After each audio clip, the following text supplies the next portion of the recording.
I made a profile on Tinder, since you left me to be with. I think that means I'm getting desperate. Wish I could return the sender, but you don't know. I don't even know. Oh, it was real when you blocked me. Never sitting on judging my body. Wondering what I did to lose you. Why in the hell you ain't choose me? Why you? Yeah, I don't even know what for. You must wanted something different. Still don't know what I was missing. What you asked I would have given. It ain't right how these hoes be winning. Why they be waiting? Yeah, no hope for a girl like me. How come they be winning? Yeah, and I ain't wanna be, but you gon' make a whole lot of. Yeah, you make me a gold digger. Maybe I should look like a stripper, wearing fashionable dresses. Why these dudes be so pressed and impressed? Would you leave me with no choice? I can't do this good girl shit no more. You must want it. You know what I was missing. What you asked I would have given. It ain't right how these hoes be winning. What they be winning? No hope for a girl like me. How come they be winning? And I ain't wanna be, but you gon' make a whole lot of. Your niggas be making it say, and say I don't know what we made. So we start acting like we don't care. Cause your niggas be taking us there, cause you don't want us no more. And it breaks us to the core.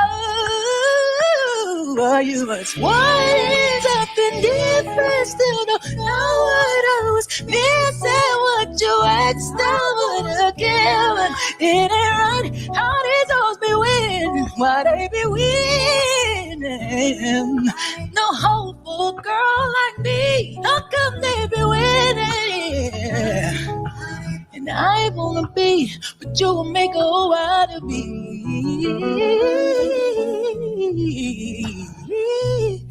Oh, I'll be.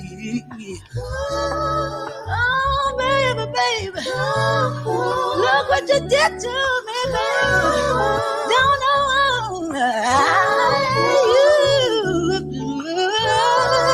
you have to hurt me so bad, baby. I don't know.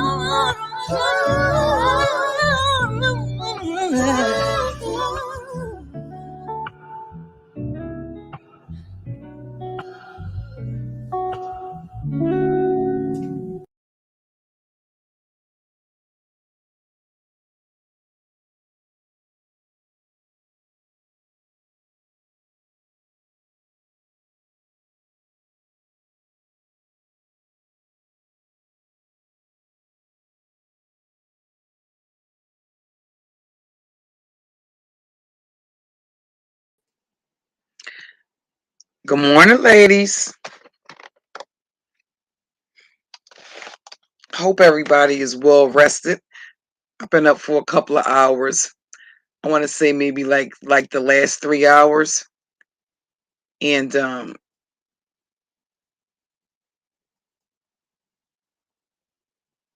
morning, everybody. So I've been up for like the past, I want to say about probably the last 3 hours. And something that's always important, or that I think is, or that, put it this way, I didn't always know that it was important to understand what was it about a particular situation or a particular individual that triggers me so. But it's a good idea when you can actually pinpoint. You might not be able to do that automatically all the time, but it's a good way of being able to understand a lot more about yourself and a lot more about your own triggers. And you may find that you just don't see it for other people, or that there may be something about this particular individual that triggers you in a way that's not good. Good morning, beautiful soul. Good morning, my sis Eunice. Good morning, Love and Life. Good morning, the People's Lounge. Let me go through the chat. Good morning, Tanya. Good morning, Cloud Chaser. Welcome, Just Lanice. Good morning. Good morning, the realest to ever do it. And good morning, Gemini, Gemini. Something that was ironic. It was a couple of sometimes the triggers won't even be monolithic. But something stuck out in my mind, and I see it. Oh, the fucking irony that it would actually be a man um among it's not that the people that know you, the people that know you as best they can as YouTuber, other YouTubers, moderators and subscribers, right? That know you best. It was a trigger for me.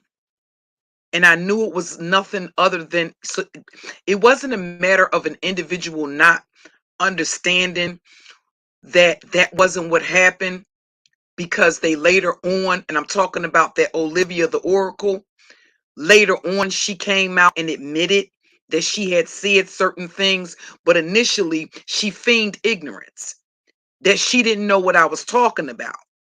And you remember when Ali the Seg hit the link and said that Olivia had been shading the sector, and I didn't understand that, because I knew that I had never gone to her channel unless she specifically came over here to this sector. Like the same thing when she came to my channel. She was always treated very kindly, very courteously, with the utmost respect, right? And so that wasn't making any sense why she was acting the way that she was acting. And what I had to accept was that that is just who that old bitch is. I don't play games with older women at all, because as I was going through that phase where my stepfather was being prosecuted for molesting me, when I think about the women that were the most accusatory, the women that were accusing me of lying, the women that got together and formed this force field around my stepfather because he had such a good, I guess, a reputation in the neighborhood, um, because he did the handy, he did the whole handyman thing, and he knew how to acquiesce to the older ladies. He was a big flirt, and that sort of thing. And the women, um I'm not going to go so far as to say that he's handsome, but put it this way, my brothers are very handsome men, okay? And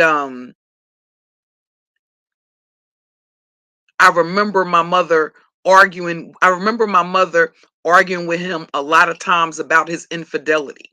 I remember when my youngest brother was born, him having an affair with an older woman, a woman that was older than my mother. Um and I remember those bitches being the most cruel, hateful bitches. They were the most accusatory. They are also the ones that put up the money. Keep in mind, this is a man that was on trial for molesting his stepdaughter. They were the ones that paid his fucking legal fees. Now, I'll be 50 years old this year, so you can imagine how long ago that was. I think some of the worst women to take advice from, even myself falling in that category, so to speak, because of my age, right? I think some of the baby boomers and a lot I'm going to go so far as to say the majority of the Gen Xers are probably some of the worst bitches on the planet to take advice from. I think a lot of black women have made decisions as far as marriage, as far as relationships, as far as what a relationship is and what a relationship isn't, as far as what love is, as far as what love isn't, listening to a lot of these baby boomer Gen Xer type of bitches. So when they are of that certain mindset, for me, it's very, very triggering. I've heard women tell other women to go back to abusers. I've had that experience myself with the women in my family. I've had women tell you, oh, girl, you know he loves you, even though he cheats on you, even though he beats you. And it's been inculcated in the minds of black women that that is what love is. That's black love, right? That we don't have the same. No, you absolutely do have a lot of the same struggles as other women. No, maybe not all. You may have to buy your hair and they may have been born with it. Yes, we know. I understand we have to contend with colorism. I understand we have to contend with the white woman's image being the almost like the prototype for what beauty is. I understand all of that. But I also know that it's been a way for not only the black community, namely the black men within the community, to keep you isolated from broadening your horizons outside of the black community.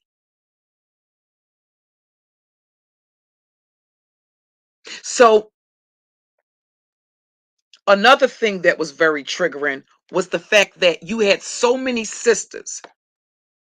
They're so wise and they have so much experience and they can give so much advice. They're not, it's not registering that you what you are perpetuating is actually male privilege. In that even as a gay man, they are afforded protections that you as a black woman are not. At the end of the day, you still have a coochie. If you're wondering why you can say something, why you can preach something from the mountaintops, why you can go outside, walk up and down the street, asshole butt naked with a fucking bullhorn in your hand, and nothing that you say is listened, it isn't given any credibility, any credence. They feel as though they don't have to listen. They will ignore you, and a man can say it one time. And if you think these creeps are not, and by creeps, I don't mean sexual perverts. I'm talking about creeps, and that they are the apex predators, apex emotional predators. I don't care if he's never raised a fucking hand. That's not a gauge for whether or not a motherfucker is a predator. I'm talking about the apex fucking predators. Are not aware of that. They absolutely the fuck are. That's what the triangulation is all the fuck about. Playing you against other women.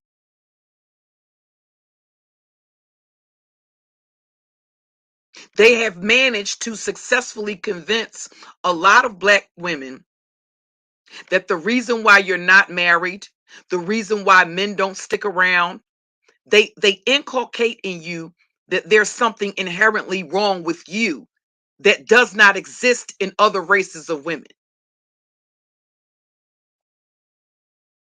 They sit in black women's faces, and while they use you, I've sat back and I've watched that for years, in particular on the YouTube platform. While they sit back and they elevate non-black women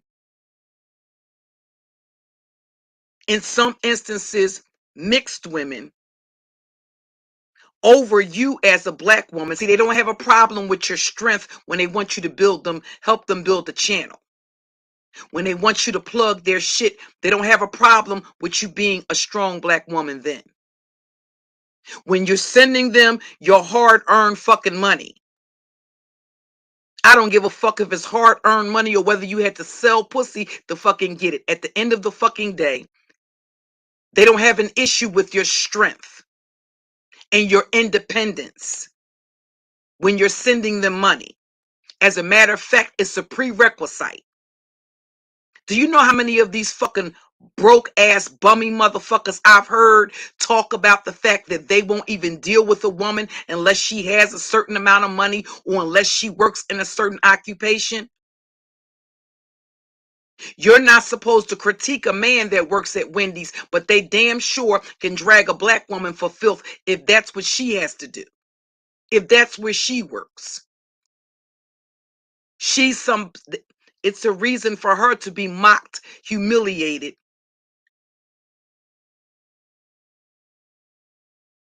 But anything, any crumb that a man brings home, you're supposed to be grateful for it. Sorry, not sorry.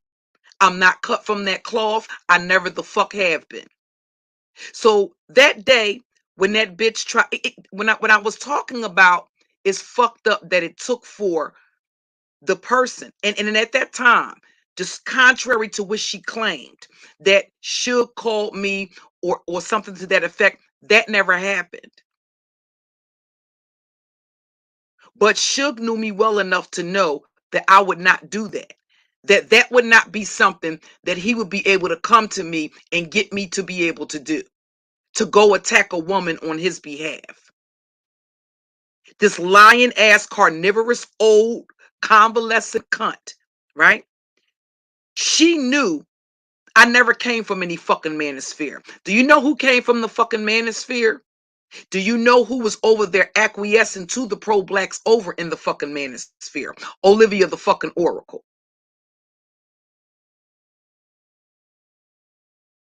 Olivia was over there, down round by the manosphere, before she found her way around to the fucking beef sector.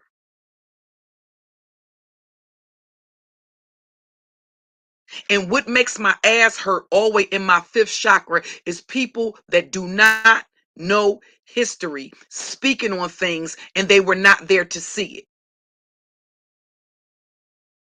One of the reasons why I was triggered as badly as I was is because you have somebody, first of all, taking advantage of a much larger platform. You ask some of the men that have known me the longest, like Hanlon, ask some of the dudes that have been following me since I came to this platform. They know I've never been manosphere. I've never tried to get in good with the manosphere. My content from the very beginning has always been in the polar, basically in opposition to the manosphere, to their rhetoric, to their ideology. I've told people, if you want to know if I've ever been a part of the manosphere, you go over there and you ask those that they give the title, the forefathers of the manosphere. They know exactly who I am, and they know I've never been a part of the manosphere. So it was very triggering for me. Angel has known me for years. Tap has been here since the very beginning.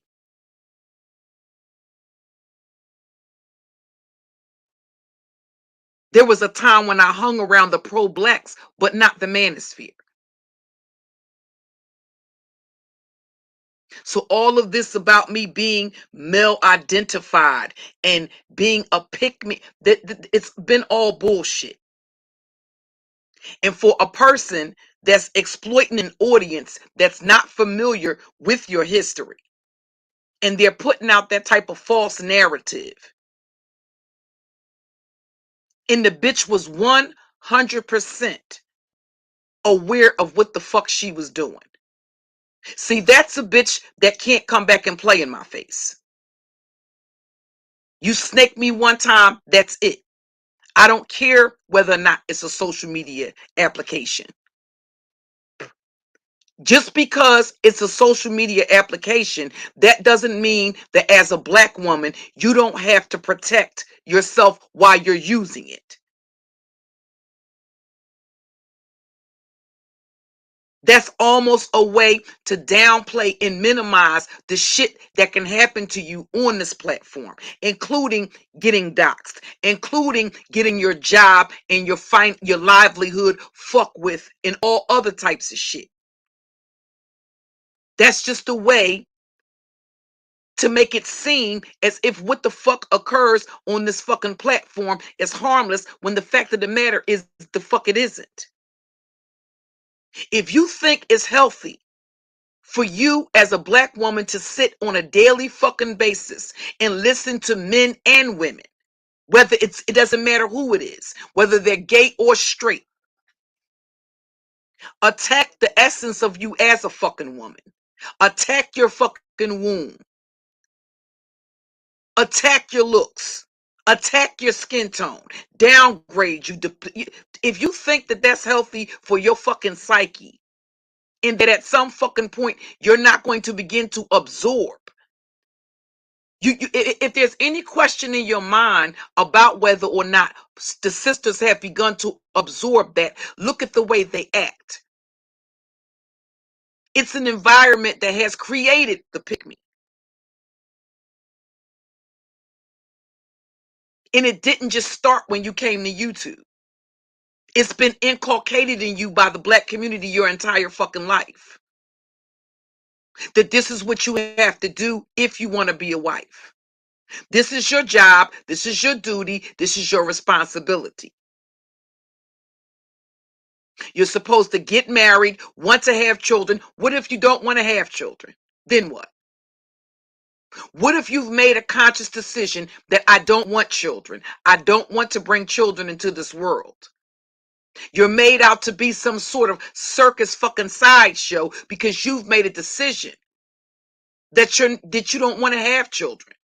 What if you don't like children? Everybody doesn't like children. I think a part of the problem is you have a lot of women that don't like children. They have children out of because they're in a relationship with a man that they love and they can't get a marriage. So therefore they want to use the child as a fucking anchor to secure some type of bond, so the motherfucker can't just get up and walk away. But then again, you have all of these instances. The Henry Laguna trial is a perfect case study of that. Of where you have a woman that has a child by a man that not only is married, not only does he kill her and her child, the child that she has with him, but he kills her other children.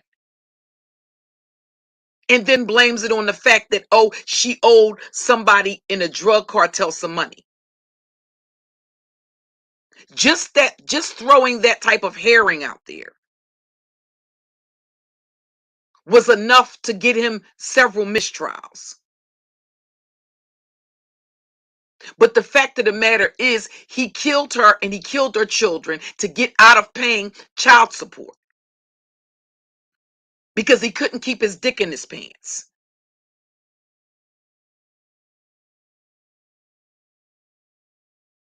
And clearly, none of the women in his life required him to do that. I can guarantee you, if marriages and relationships ended because a man failed to do that, unless they were going to start fucking each other, you wouldn't have that issue that you have with happening to fight and bite other women over these motherfuckers. If you packed up his shit and set his shit out on the curb and didn't have anything else to do with him, and within a certain amount of time moved on with your life, got you a new man and all of that type of shit. Another case in point, the case of Margot Prague. You're not talking about a woman that's not accomplished. You're talking about a woman that was a medical doctor. She was engaged to another man. Her husband was the city. That's what I said. Don't let them tell you that that's the result of black women dating thugs type of bullshit. Her husband was the police commissioner who's now serving a goddamn life sentence in prison. What happened when she started moving on with her life? He caught her going to work at the clinic where she worked at and shot her to death and bit her. And among the things that they found in their investigation was a list he had created of shit he was going to buy and debts he was going to pay off with her fucking life insurance policy. They found out that he had her fucking house wired. That basically he had her phones wiretapped. So he would have been aware of every fucking conversation she had from her fucking house phone.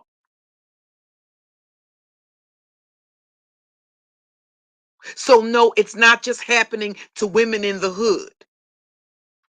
And more and more and more, you are seeing it happen to very educated women that don't have that sort of thing in their background.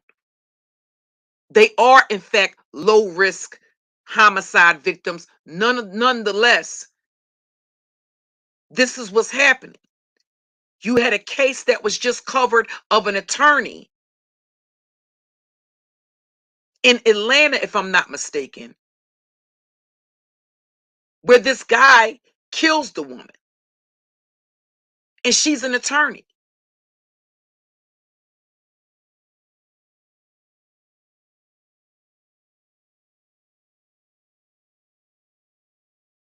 I think one of the most disgusting things I've seen lately is Rihanna having a fucking baby by ASAP Rocky, the same motherfucker who a few years ago said that he wants to be wined and dined. He wants to be treated.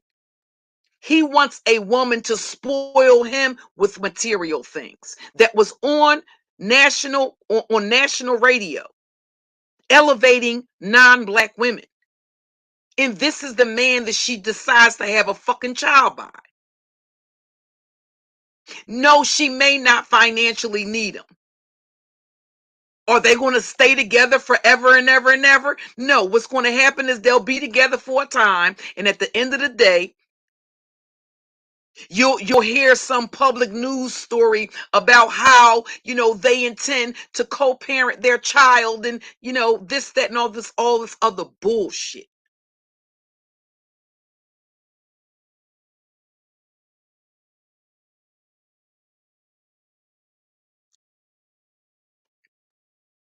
You have to understand what male privilege is. I can guarantee you, if she had been the one to do that, they would have never allowed her to live that down. So congratulations, my goddamn black ass. Fuck no. Of all the men, again, you have an instance of a black woman that has access to millionaires and billionaires. A world we can only fathom having access to. And out of all the men she could have, she decides to take a man that a few years ago was on social media trending for the fact that he talked about he wanted a woman to spoil him financially as he elevated non-black women. Out of all the men, out of all the celebrities she has access to, that's who she's going to have a child with. And her wealth surpasses his.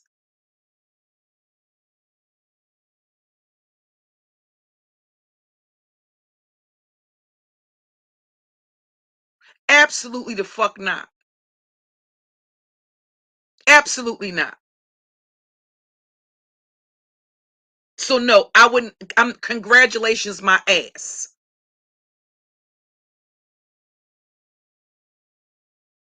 If black women were the goddamn problem, you wouldn't have situations where Tristan and all of them motherfuckers, oh, they gotta come out and give a bitch a goddamn public apology for having outside babies, all other type of shit. Look at the way Dwayne Wade humiliated Gabrielle fucking Union, one of the most beautiful black sisters on the goddamn planet. And so that she can marry a celebrity that she might not never again get the opportunity to fucking marry. As if she couldn't be a goddamn Tamron Hall.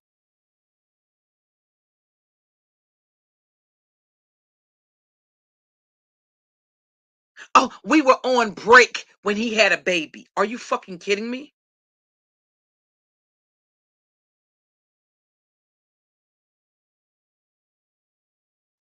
What he did to his wife, what he did to the wife of his youth, the wife that was there with him before the fortune and fame, none of that shit was relevant.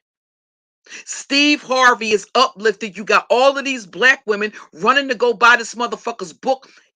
It doesn't matter that the wife that was with him when he couldn't fucking afford gas, when he had to fill up his tank and take off because he was on the road and wasn't even making enough money to put fucking gas in his car. The fact that he left her homeless, none of that meant anything.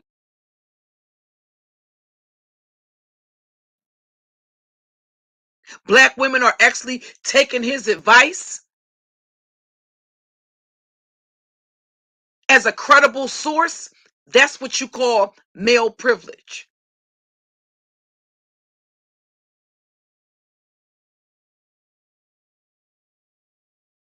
You do something, they ain't gonna let you live it down. They want to hammer you again and again and again and again and again. You do something in your fucking past, and they'll never fucking let you live it. They'll never let you live it down. Let them get up here and have some sob story about the type of shit that they used to get into. They can tell you that they went so far as to killing people or hint around to it in a very roundabout way.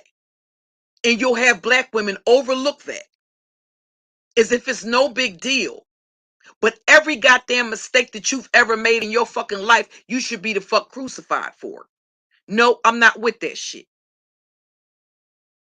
And I don't associate with women that operate like that.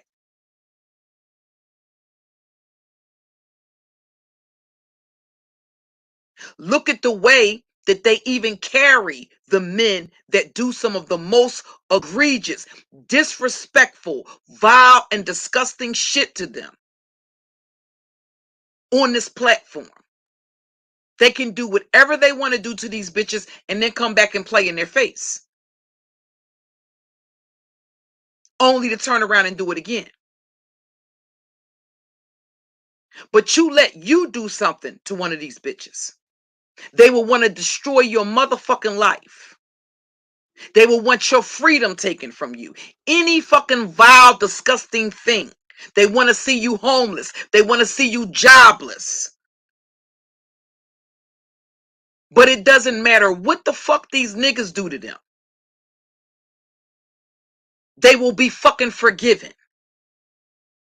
And if you think these motherfuckers don't know that they have male privilege, you would be mistaken.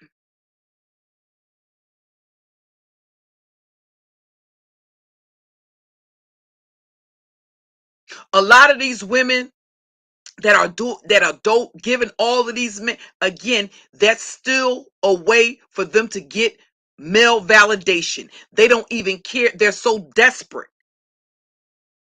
for validation, so desperate to be seen and acknowledged and seen as different. They don't even give a goddamn whether the men are gay. They don't care. They're just that fucking desperate for black men to see and acknowledge their fucking existence on the goddamn planet, to validate them in some shape, form, or fashion. Yes, he's going to see you as long as you're hitting his cash app. Yes, he's going to see you as long as you're sending him super chats. Yes, he's going to see you as long as you're a fucking member on his fucking Patreon. If none of that was there, would he acknowledge your presence in his chat room?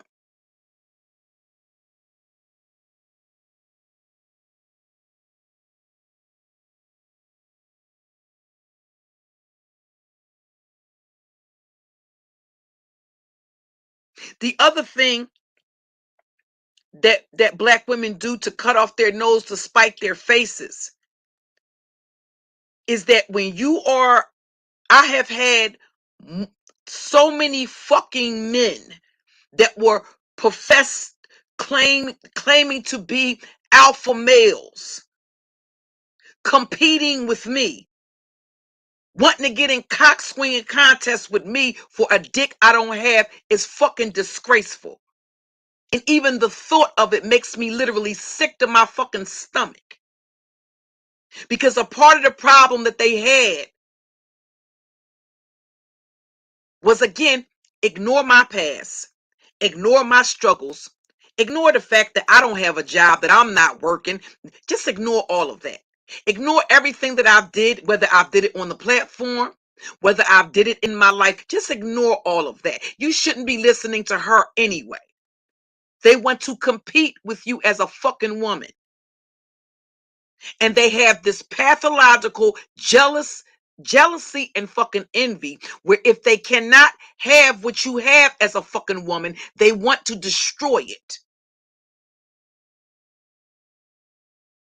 I have said that my channels were taken down last year, not because I was saying anything any fucking different than what the fuck they were fucking saying.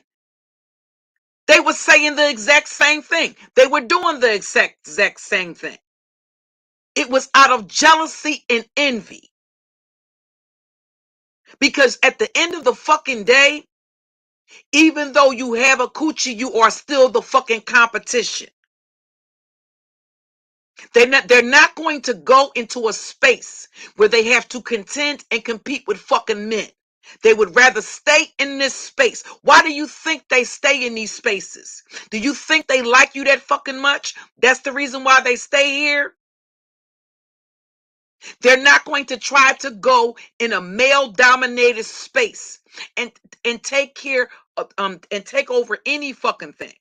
Why do you think a lot of these male content creators have gone from being hardcore fucking manosphere up under the nuts of some of the most toxic, dysfunctional, unfinished business with women having motherfuckers in the goddamn manosphere to over here to creating their own channels? Because they saw how many desperate women were over there giving these motherfuckers their money, as if what he's saying that's abusive and vitriolic is not applicable to you as a fucking woman. Oh no, he's talking to the rest of them. He's not talking to me.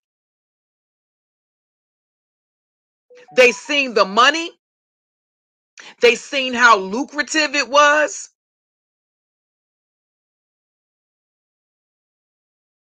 And it didn't take them long to figure out if my rhetoric is the polar opposite. If I just, if I shame and put down the niggas over there in the manosphere and say that they have problems with women I don't have, the fucking fact of the matter is a lot of those motherfuckers do have the goddamn problems with the fucking women that those motherfuckers have. That's how they ended up over there. They do have the same problems. They don't fucking like women. They have unfinished business with their fucking mothers, their grandmothers, their baby mothers, their ex-wives. That's how the fuck they end up over there. They haven't resolved shit. That's why every time you get one of those motherfuckers triggered, all of their unresolved mommy issues come the fuck out. Why aren't they in a fucking space where they can fucking contend with men? What the fuck are they trying to compete with you for? That's the reason why they don't leave the space and go no fucking place else. They would rather stay in these fucking spaces and argue back and forth with fucking women all fucking day long.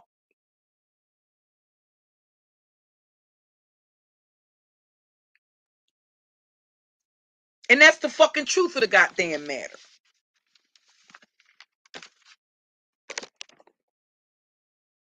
Some of the most, and the other thing, the other misconception that needs to be done the fuck away with. Stop thinking that simply because a man is gay, that means that he likes fucking women.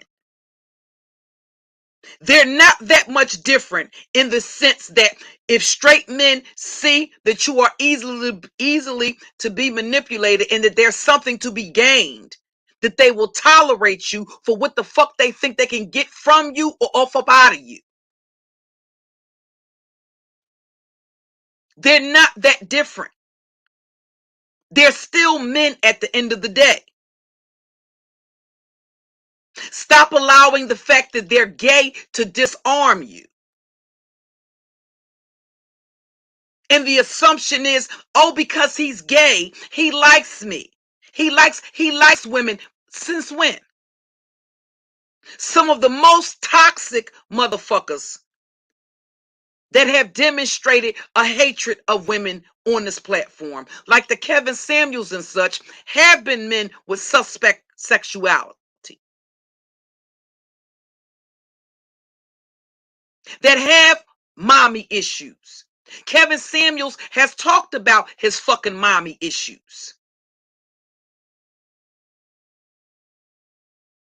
And despite the fact that he's told with people about his mother before, that goes over some black women's heads. Despite the fact that these dudes get up here and tell you about the issues that they have with their baby mamas, and you can see, talk about the issues that they have with their ex-wives or their ex-girlfriends, or feeling and being rejected in fucking high school, and they have not come to terms with that yet. So they want every fucking woman that enters their life after the fucking fact to fucking pay for it. And women will sit there, hear that, and act as if they didn't.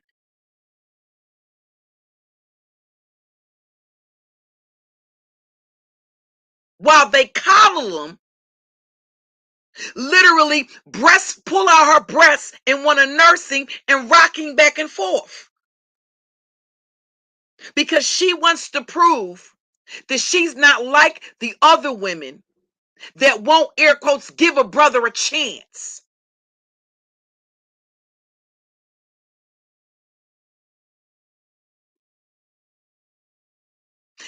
Helping them out. What? Need your help for what?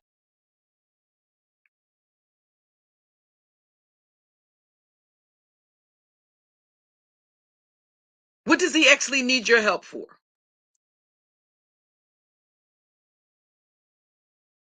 He needs your help financially for what reason? If he needs your help financially, he shouldn't be dating. Period.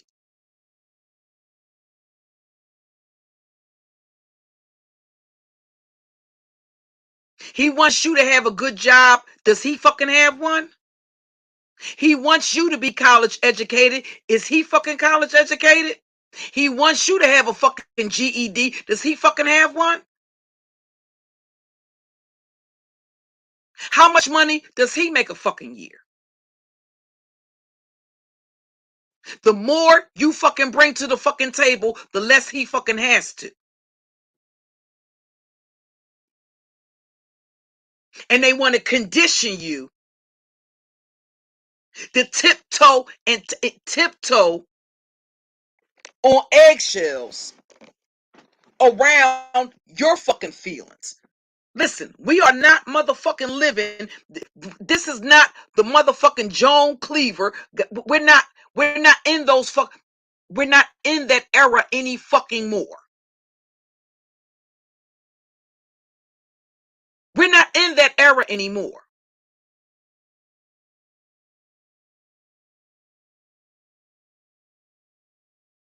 The minute that you don't fucking allow one of these motherfuckers to use and abuse and disrespect you, you will see that shit flipping them like a fucking switch.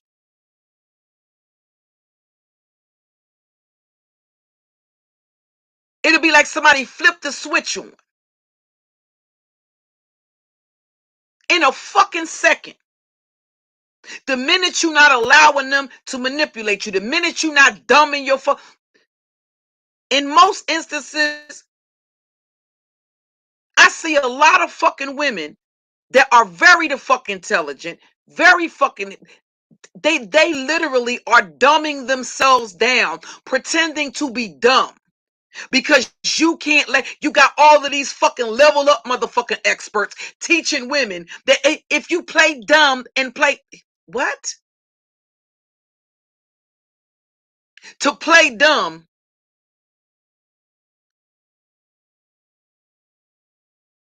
let him think he's smarter. Let him think at the same time, minimize your fucking accomplishments, but you gotta uplift his. If he bring home a goddamn 10-pound bag of fucking chicken that somebody might have gave him for free, you supposed to be grateful and thankful. But he ain't gotta acknowledge the motherfucking 50-pound box of goddamn chicken that you went out there and bust your fucking ass and fucking work for. Anything less than that, then you're an ungrateful bitch that deserves to be fucking cheated on. Any fucking time, it doesn't matter. Every fucking time a black woman has married the fuck down, these motherfuckers have ran around here caca and fucking kikiing like the shit was the fuck funny. Because for once, she has to pay child support. You seen it with Jennifer Hudson. You seen it with Jill Scott. You seen it with Mary J. Blige. Anytime a black woman is hurt in any shape, form, or fashion, you got so many fucking black women supporting these goddamn these rappers and shit, and then they go and marry a fucking Jenny Ma and have a baby with her. Keisha Cole's, none of them other chicks was good enough for you. None of those chicks was good enough for him. You mean to tell me up until the time that fucking Young Jeezy crossed paths with fucking Jenny Ma, and you're not even talking about the baddest fucking Asian chicks? You mean to tell me he had never found a sister and he's surrounded by fucking celebrities that he would want to settle down, get married to, and have a fucking baby with? Black women can't be that fucking stupid. But they right there on the front, in the front couple of rows, clapping, because of course you can't come out and say what the fuck you really think and what the fuck you really feel, because if you do, you a fucking hater. Fuck all of that. It's time to separate the wheat from the chaff. I gotta go back to my original, recollect what the fuck the assignment is. I don't have time to entertain a bunch of this fucking fugazi shit.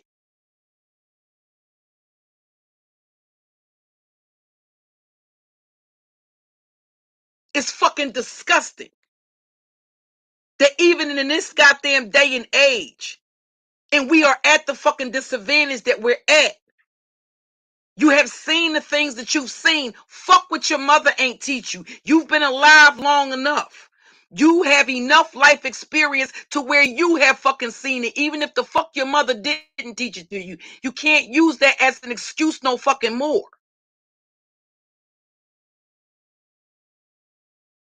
You don't see the way these older fucking bitches are turning into fucking butter, like butter in a goddamn cast iron skillet when they get on the platforms with these fucking men?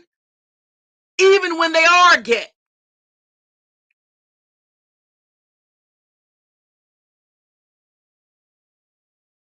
It doesn't matter with whether they're straight or whether they're gay.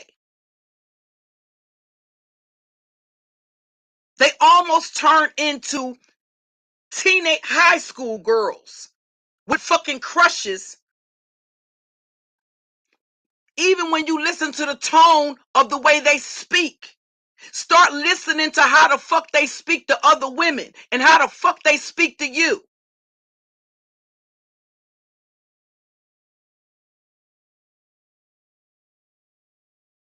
Do you realize they ran around this motherfucker having more care and concern, showing more allegiance to a total fucking stranger on the fucking internet because he had a cock than they do you as another fucking woman?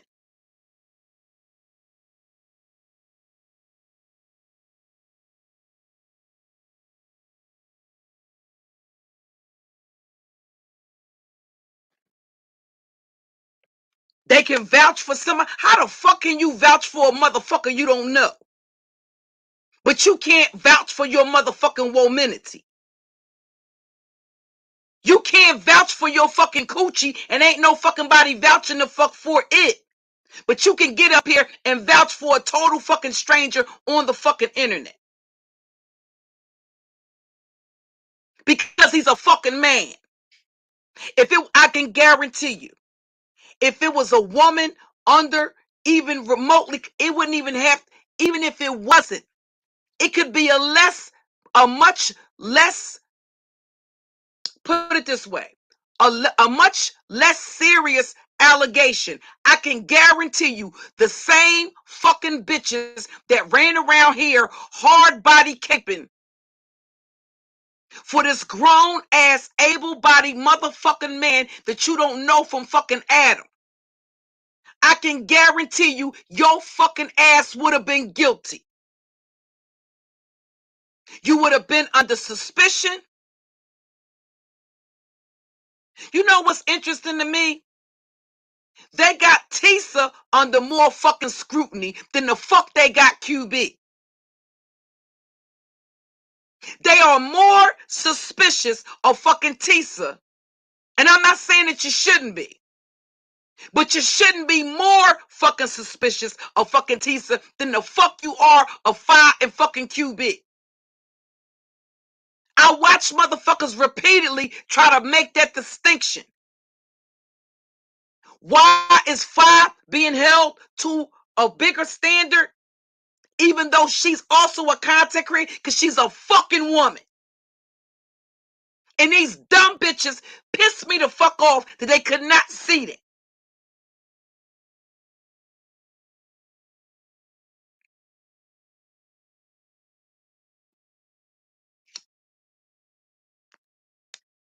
And she got the nerve to bow down and fucking cow. What?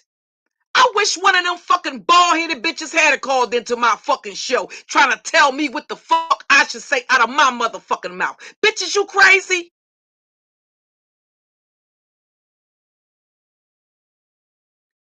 All of a sudden, QB is a fucking baby. He's not a grown ass 40-year-old able fucking body man that get up here every fucking chance he can and tell you he gonna do what the fuck he wanna do, how the fuck he wanna do it. And don't give a fuck about what you think or what you feel. If QB gave a fuck about what any of you bitches thought in the first fucking place, he would have never joined, he would have never took Fye as an alliance in the first place. But I guess motherfuckers didn't hear Sean Bradley say when Fye had a choice of who she could pick to be on the show with her, QB or Tracy D, she said she didn't want neither fucking one of them there. Am I the only one that heard that? Am I the only one that heard that?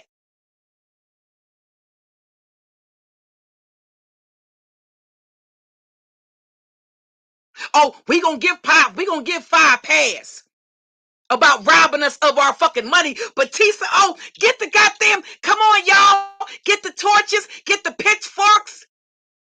Listen, we gonna burn us a bitch. We gonna catch us a sassy negress today. We got us an old sassy negress we gotta corral in. We gotta grab her and bring her back to the plantation. Like, I was watching this shit like, are you kidding me?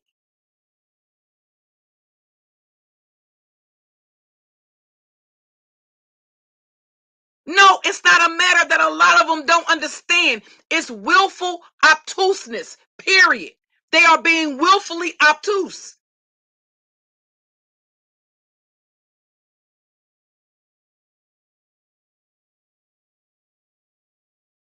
And I promise you, they are holding her to a higher fucking standard. She's a slut. She's a this, that, and all the other.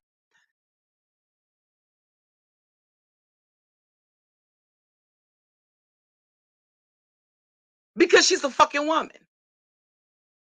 But you get up here, they get up here. Hey, Six Figures. Hey, Naima. Hey, Salt. They get up here.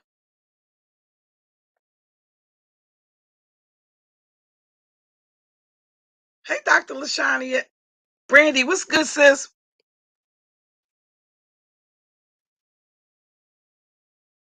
It's like they get up here, and again, and I'm talking about in particular, if you are a fucking female content creator.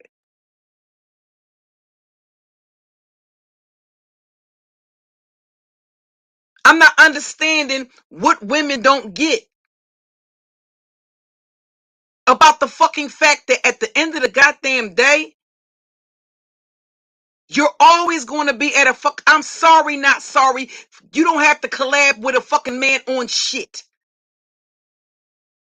You ain't figured out that you run this shit. You have not figured out that your platforms as fucking women surpass theirs in leaps and fucking bounds. That you're dragging around a bunch of fucking dead weight. You ain't figured that out yet?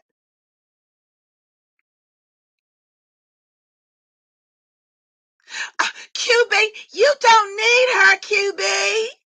Oh, you'd be so much better without her, QB. Yeah, because that'll be one more dick you can hop your fucking old ass to fuck on, right? That'll be one more goddamn cock you can salivate on in the goddamn public square out here on the YouTube streets.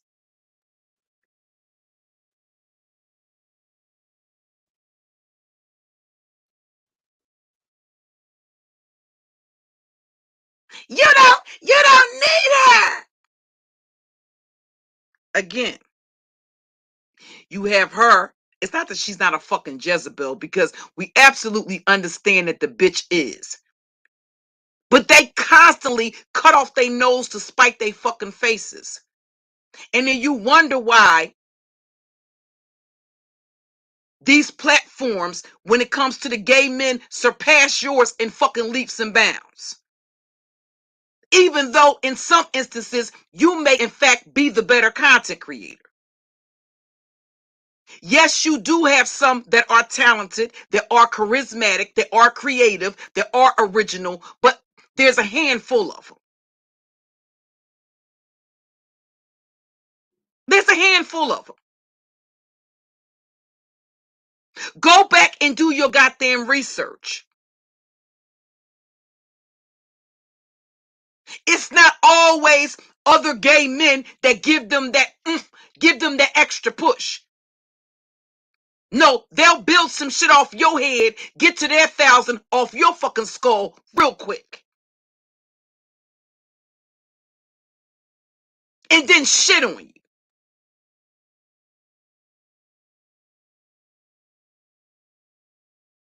Black women learn nothing. They write that in their chat. He's number one.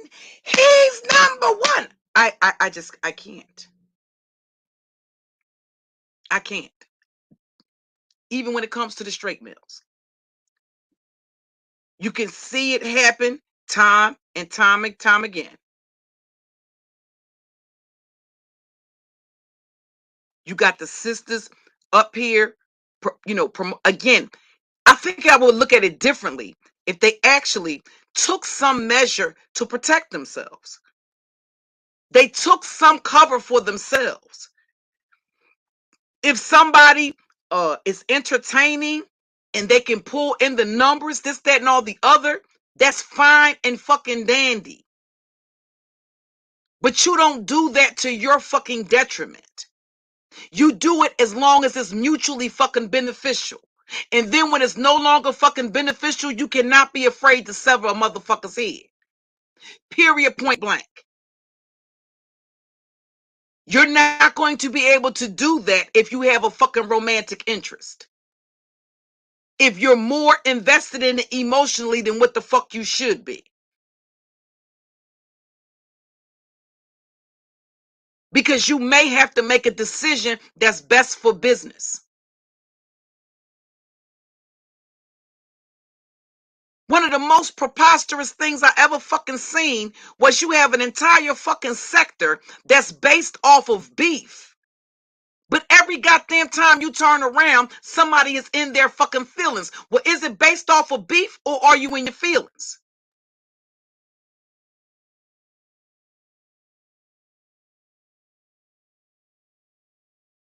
Because if it's based off of beef, you shouldn't be in your feelings about anything. Because at any point in time, it can pop off. Motherfuckers want to sit there. Listen, I don't know what happened or what hiatus I was the fuck on, but I know I left the beef sector a couple of years ago from keeping, following everything that's going on to come back. I'm not used to seeing motherfuckers want to hit links and then get up there and give you these sob stories and tell you about their feelings and how this, like, what?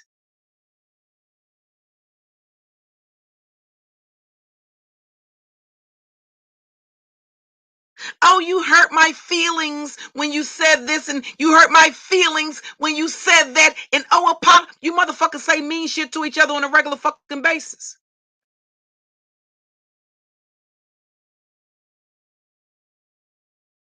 On a regular basis. I'm not understanding all this with motherfuckers being in their fucking feelings. For all of that, you might as well just create regular fucking content. If every goddamn time somebody say something, you gonna be in your fucking feelings about it. You're not gonna be able to move the fuck on and bounce the fuck back from it. You're gonna sit there and be seething over it. Fuck no, I'm not gonna go back and apologize for, oh, remember when you said this? And apologize, bitch, why would I apologize? And I meant to say it at the time that I said it. Apologize for what? I have literally seen motherfuckers try to corner motherfuckers on panels and try to get them to, well, apologize for this. You remember when you said this? And you remember when you said that? Say you sorry. You know what? I'm not saying sorry for shit because I meant it, bitch. How about that part? How about that part?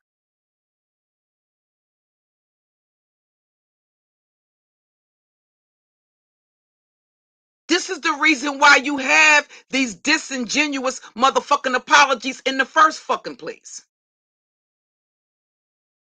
You want to put bitches on the spot to apologize for some shit that they not really the fuck sorry for. You want to get up here and act like you have care and concern about some shit or a motherfucker that you really don't got care and concern for. Especially if you don't have any personal or emotional connection or ties to a motherfucker. What the fuck am I gonna get up here and act like I love your motherfucking family more than the fuck I love my own for? Why would I do that? That's fake and fucking you're fake, you're phony, and you're the fuck fugazi. Period, point blank.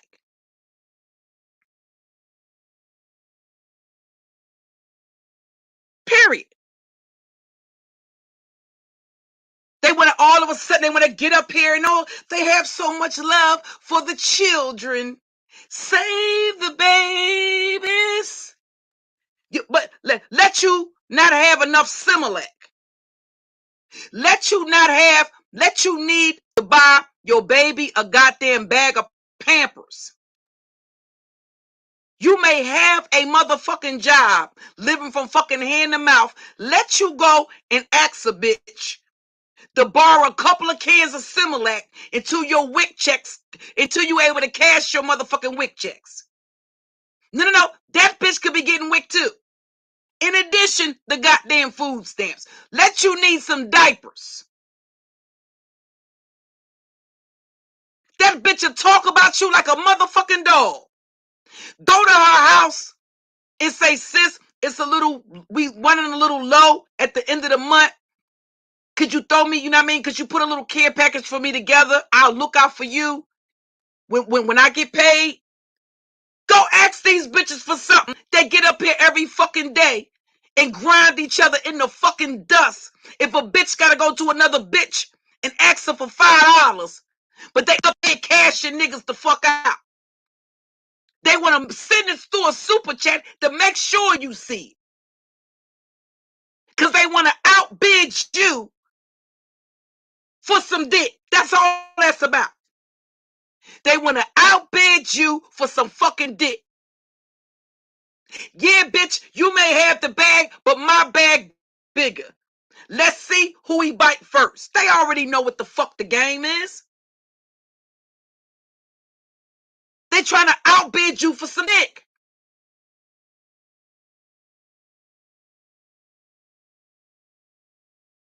And they want to make sure they get that nigga's attention. You could just be in the chat, just chilling. These bitches, I've literally heard these bitches talk about these niggas as if they are in fucking relationships with them. And literally get in their fucking feelings because other fucking women interact with them.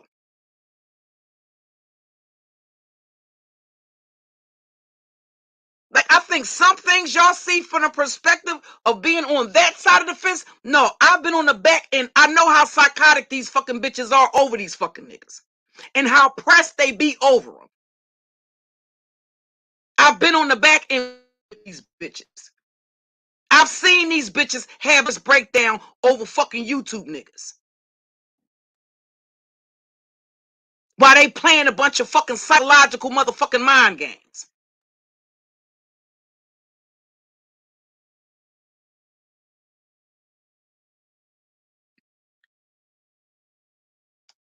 If you want to motherfucking masturbate, you can do that by your motherfucking self. You do not need a goddamn man to help you motherfucking masturbate.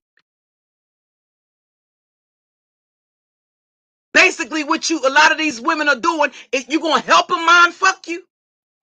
If you want to masturbate mentally, you can do that by yourself. What the fuck do you need him there for?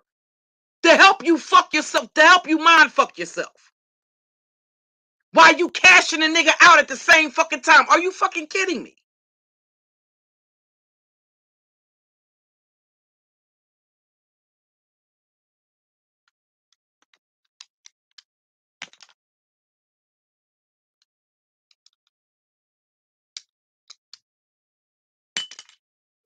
And they have literally trained you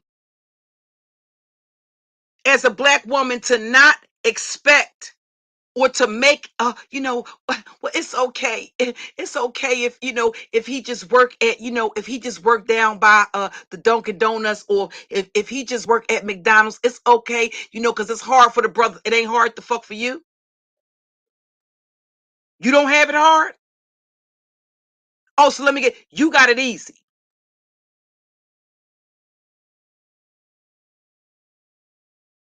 Let me get this right. You got to accept the fact that not only does this motherfucker make babies while you in a fucking marriage or while you in a motherfucking relationship, he running around continuing to make bastards all the fuck over town. You have to accept that, but he can't accept your fucking child. He can't accept and help you with yours. Oh, that's somebody else. These motherfuckers are acting like you got a bunch of beta males acting like dominant alpha males on a goddamn African plain. When lions, whether it's a single male lion, an alpha lion, or whether it's a fucking coalition that comes in to take over a pride, what's the first thing they do? They kill all the offspring. All the male lions under a certain, well, not the male, all the lions, period. All the little baby cubs under a certain age, they kill all of them to force the females intereasterling to start their own lineage. And that's the way these motherfuckers are running around here. They want to turn their nose at you when you you can have one fucking kid. They looking, you got to get up here and call in to Kevin Samuels and explain, I just have one son and he's a really good boy. I promise you he is. Oh, he's so respectful. It's like, listen, I just can't.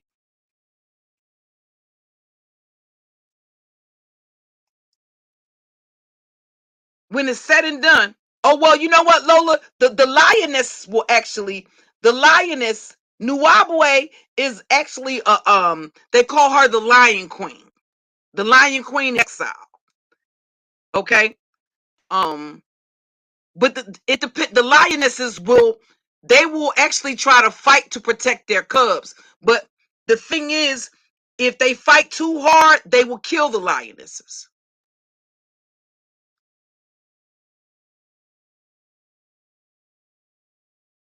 But they sit there and, you got to tell him, oh, he's a really good boy. Oh, he's so respectful. He's so, he would just, but this motherfucker can go run around, make bastards all over the fucking town, go from state to state making bastard babies. And you got to accept him, his baby mamas, and all they bullshit. You got a bunch of different bitches you got to contend with. But you got to write the motherfucker an essay as to why he should,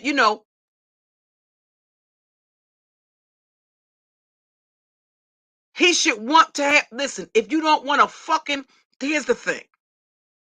And I always watch dudes very the fuck intently. Listen, I wouldn't give a fuck.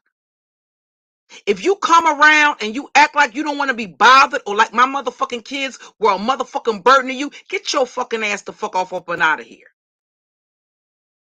I always watch dudes very intently around my kids for that motherfucking reason.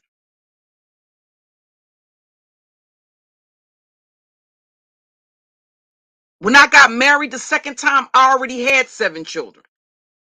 I wish a nigga would.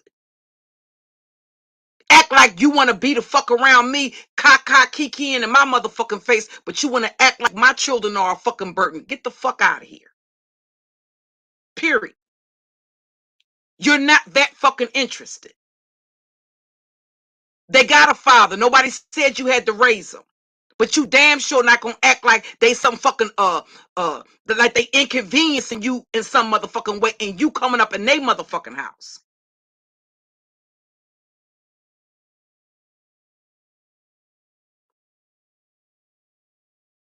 You're not even talking about a situation where these chicks is moving in with the dude. You're not moving in his shit. He moving in your shit. He coming over your fucking house visiting. You ain't going over there and visiting where the fuck he live at. His mom, his sister, his cousin, all them bitches there. That's not even a fucking option for you in a lot of fucking instances.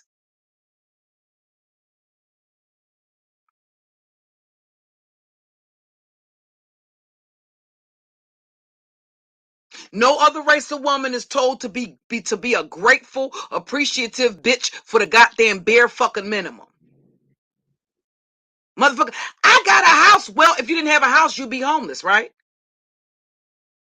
So what goddamn special goddamn privileges are you fucking owed because you got your own place? And you're supposed to, right? You're a grown ass able-bodied motherfucking man. If you didn't have your own place, you would be homeless. Or either living with your goddamn relatives. Or living with your friends. Or you would have roommates or something to that effect. So what the fuck are we supposed to do? Give you a goddamn plaque like they give motherfuckers when they get 100K to fuck on YouTube? Cause you got a fucking house? You got a car? Well, if you don't like catching mass transit, what's special about that? Because see, those are the only options. Either you catch the Lyft, you catch the Uber, or you got mass transit in your fucking city or your town. Either that or you have a car. Or you hobo off of friends that have rides. You pay motherfuckers gas money to take you wherever the fuck you gotta go. Those are the fucking options.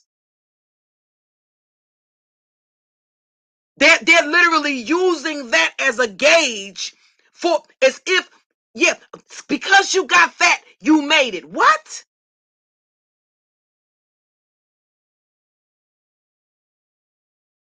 You got motherfuckers basically telling you because I got a house and because I got a car, you gotta tolerate me having additional women.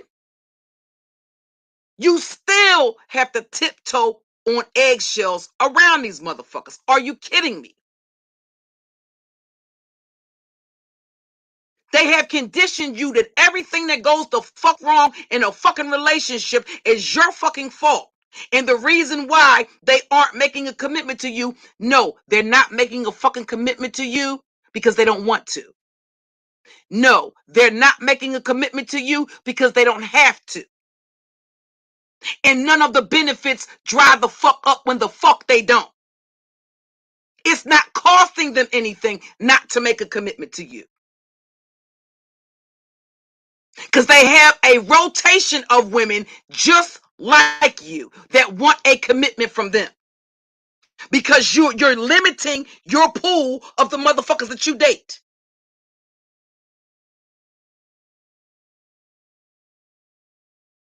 Any goddamn time black women want to date outside the race, then motherfuckers come and talking about white supremacy. They sit right in your fucking face and elevate non-black fucking women. What about white supremacy then? They not afraid. They're not afraid of watering down their bloodline in the gene pool when they're fucking outside of the race. It's only a fucking problem. It's only a disgrace. They're only disgusted when black women aren't limiting their fucking dating options to this small pool of disgusting, vile, filthy, sex crazed motherfuckers. Well, then it's a problem. And to them, I say, fuck you and your feelings and your thoughts. Don't nobody give a fuck about what you're going through. Don't nobody give a fuck about what you're going through. At some point, you have to stop paying attention to these bitches that talk about you being by yourself. Guess what, bitch? You're married and you're still by yourself. Guess what, bitch? You're in a relationship and you're still by your fucking self.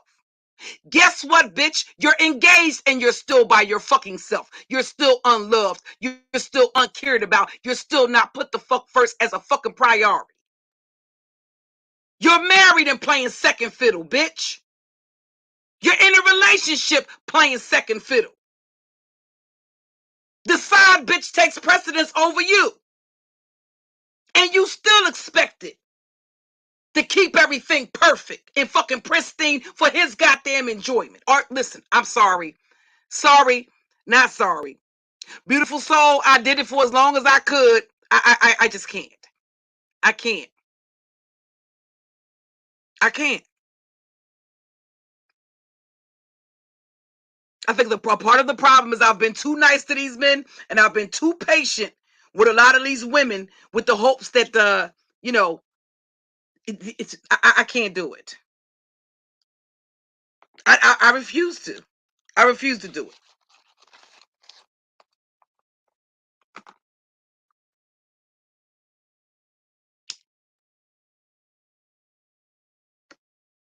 All these goddamn level up coaches want you to sneak around, sneak. Listen, do you realize in a lot of fucking instances, you're paying these fucking level up coaches for all of this, what seems to be fucking sound advice, and you realize these bitches are dating dusty motherfuckers?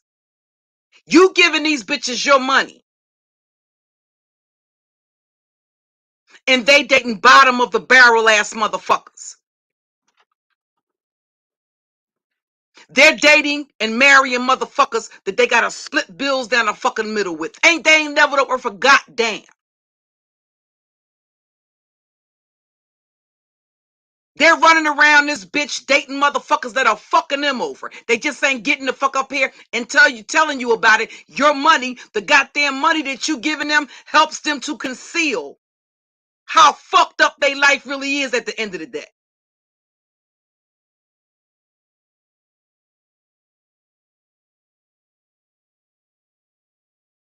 Derrick Jackson, you know what?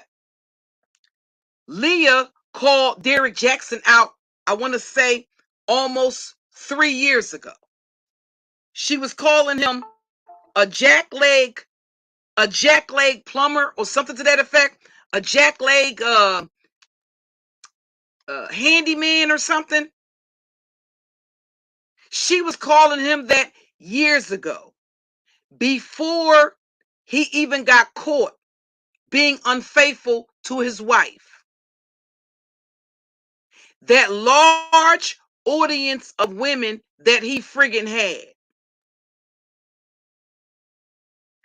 Did he have a bunch of men following him, giving him support? They know all they have to do is seem like they are against other black men that do black women dirty. And that's all it takes for them to be in there. They pretend that they care. But only for you to find out they ain't no fucking different. They on that same bullshit.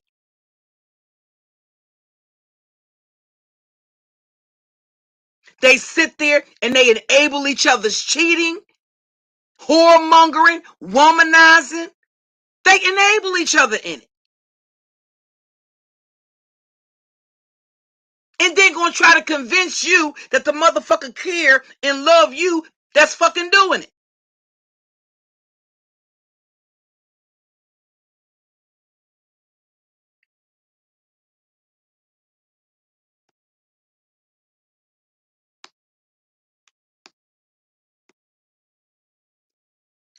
Let me show y'all this before I close out. I gotta work on my lower third graphics. I'm paying monthly for goddamn Canva, and I don't even goddamn use the shit. Right! Listen, beautiful soul, they actually believe. What the fuck do you think Stefan Speaks? Why do you think Stefan Speaks ain't married? Why isn't Stefan Speaks married? And nonetheless, you got all these goddamn women following him like he's fucking Boaz him fucking self. He done built book after book, brand off a brand.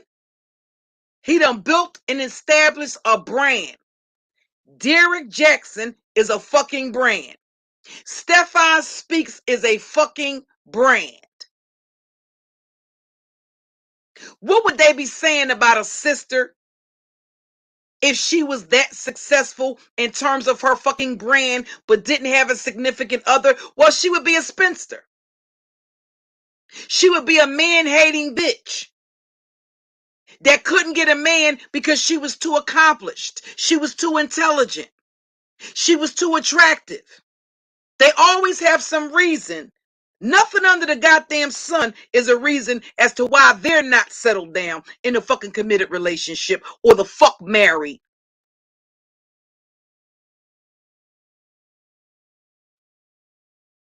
But what's the reason? You're not talking about men that are spring chickens. You're talking about men that are in their fucking 40s. I don't know how old Derek Jackson is and don't give a fuck. But I know Stefan Speaks is in his 40s. Why isn't he married? Why isn't he in a committed relationship? Why is he still fucking single? If that was a fucking sister, it would be everything. She would be everything but a child of God.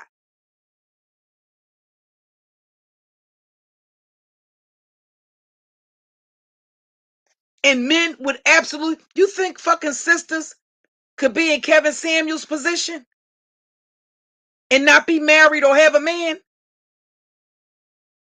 Do you think that she would be received by the brothers the way that Kevin Samuels is? Do you think that they will be elevating her the way that they do Kevin Samuels?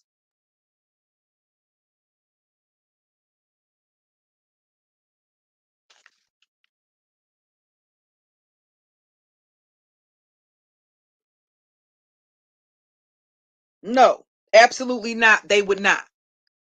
They wouldn't. But nonetheless, they accept that. And you have all of these women following these dudes.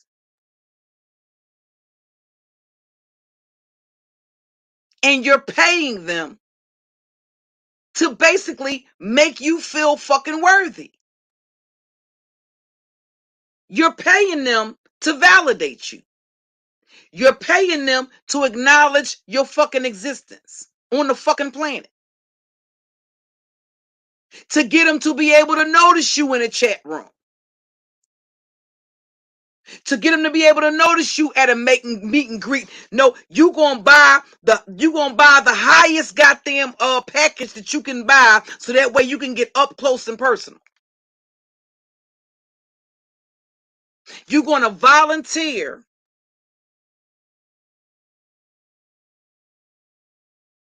your time, your energy, your creativity, your originality, your talents, and your gifts. You're going to volunteer to build his channel with the hopes that he will see you as the exceptional bitch. He's not going to see you or use you or do you the way he does the rest of the bitches.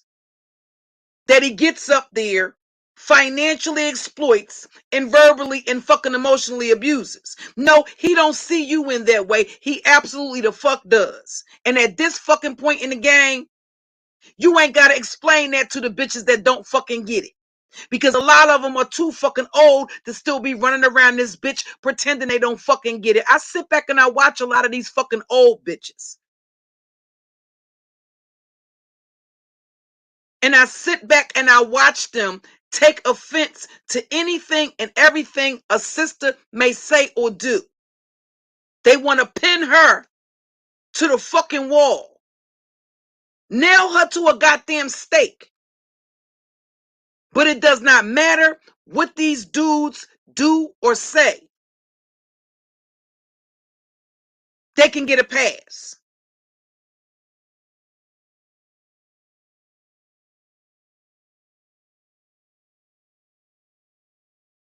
They can get a pass.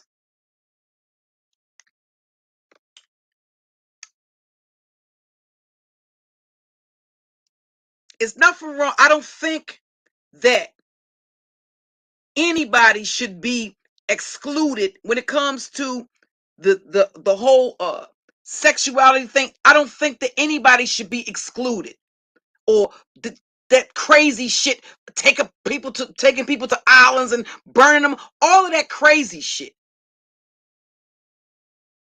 But you also have to look out for your own interests as well. And you have to do things that are going to be mutually beneficial. It has to be a give and take. If it's not give and take, you could be potentially cutting off your nose to spite your face.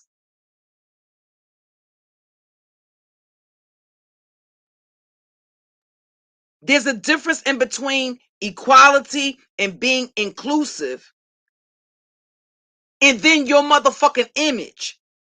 being eradicated as a fucking as a born woman.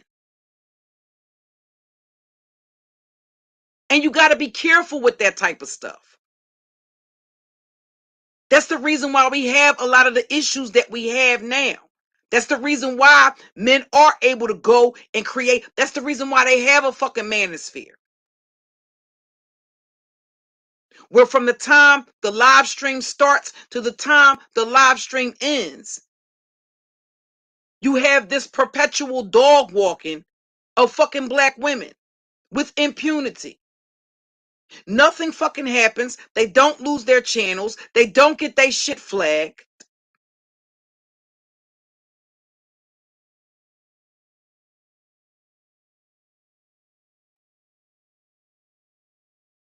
But let you say something, let you drop too many F-bombs on a fucking stream. And the other thing that black women always seem to overlook and forget, they are going to look out for each other at the end of the fucking day. The other thing that you see is the closing of ranks when it comes to the gays in a situation like this. And it's like that part is escaping black women. Yes, you may see them as friends. You may see them, and there's nothing wrong with that. Some of them may be your friends. You may see them as allies. You may not have a problem with their sexual, but at the end of the day, you have to pay attention to shit like that. Because when it suits their agenda, they will close ranks on your ass. They don't give a damn about you or your fucking daughters. This is a perfect example. It was never about the kid. No, the kid will be used. They will weaponize the kid out of convenience, as if to say it's really about the child. Again, you heard more fucking people caping for QB than the fuck you actually heard people mention anything about the child.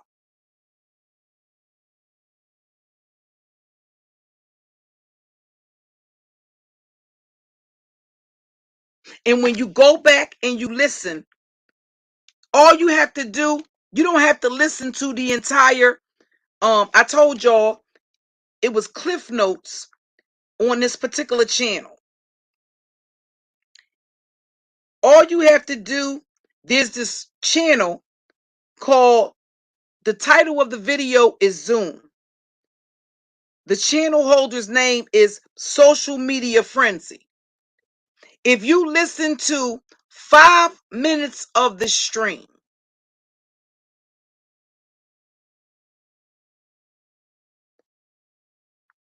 5 minutes of this, it's a 5-minute and 15-second soundbite of that Zoom over there with Fye. And when you listen to just 5 minutes, you tell me whether or not QB and protecting him and his image was the focus of these chicks that hit the link, or was it about the child?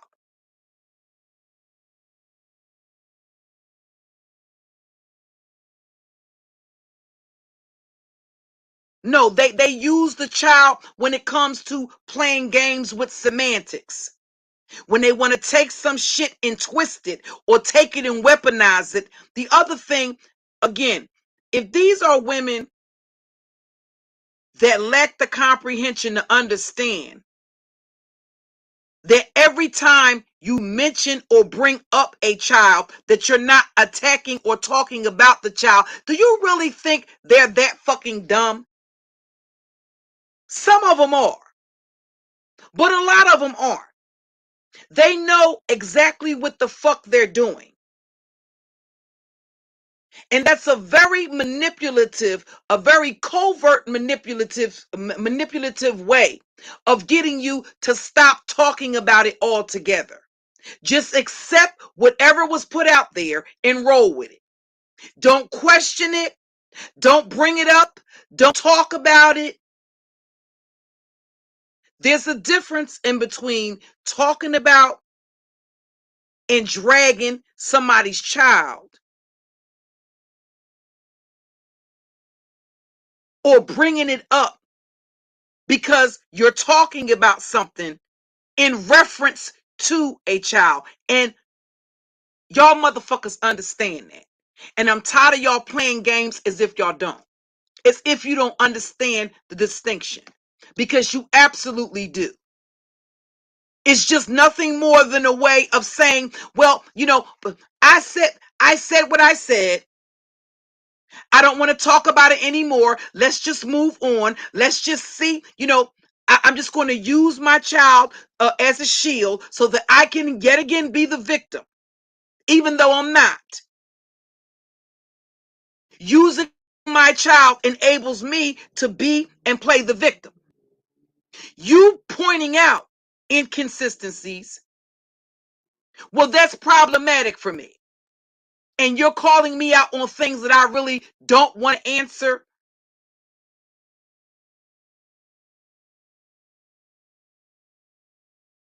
That I either can't answer, don't want to answer. So, don't talk about it. I sat there and listen to several women.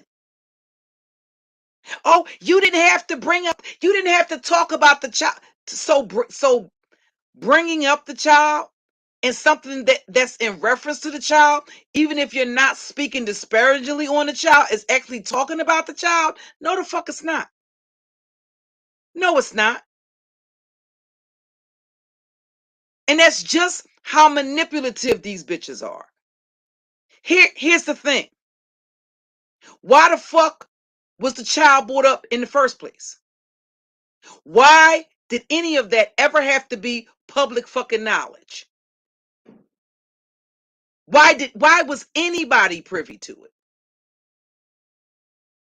Why was anybody privy to the information? Not just the 15 sponsors. Why was anybody privy to it at all?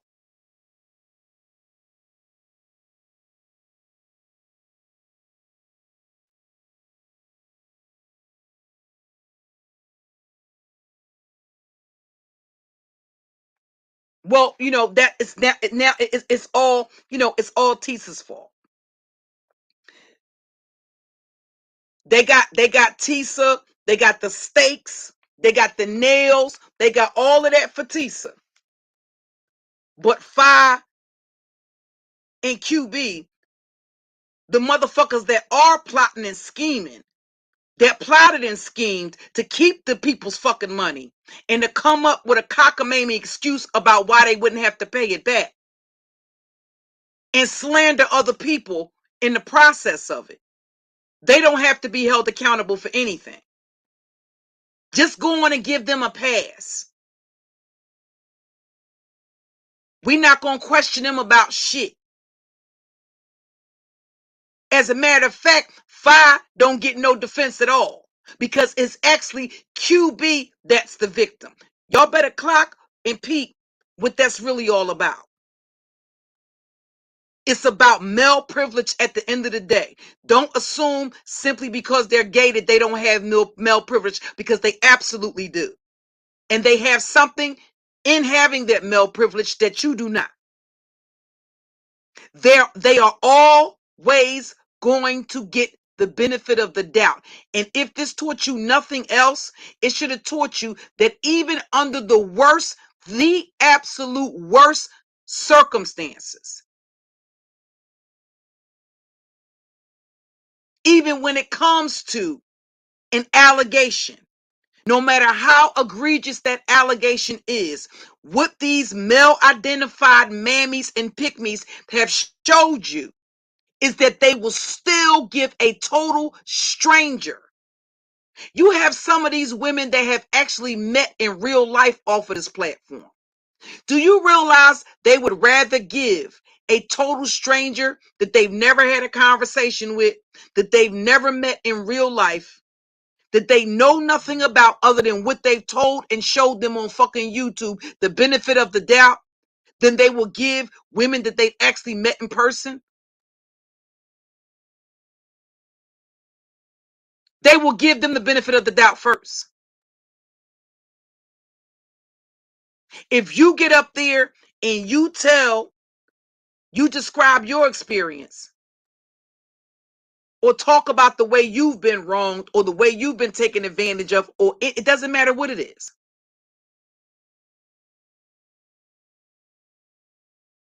You're not going to be shown any courtesy.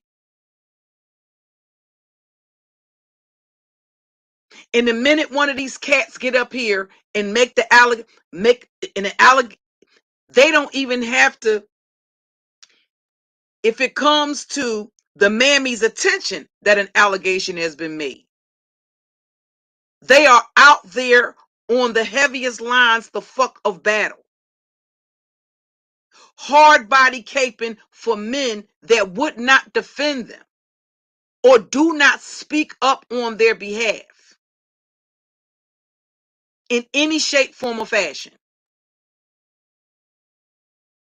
You've seen them get attacked. You've seen them get dragged by men. And when that fucking happened, not a fucking man fucking intervened on their fucking behalf.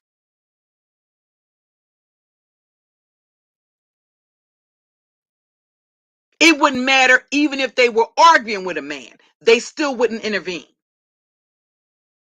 They still have that camaraderie between them as men in that they're not going to interject themselves in that situation because it's not their business. And it's fine to take that position. I suppose my question would just be, why are the sisters always on the fucking heaviest lines of battle?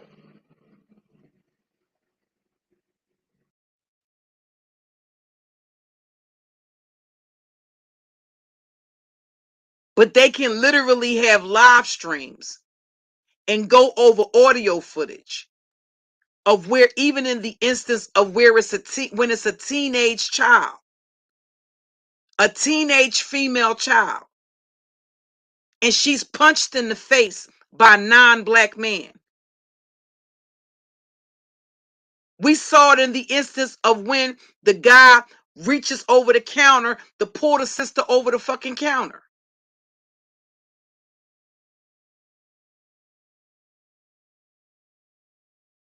That was something for black men to get together and tribally shame.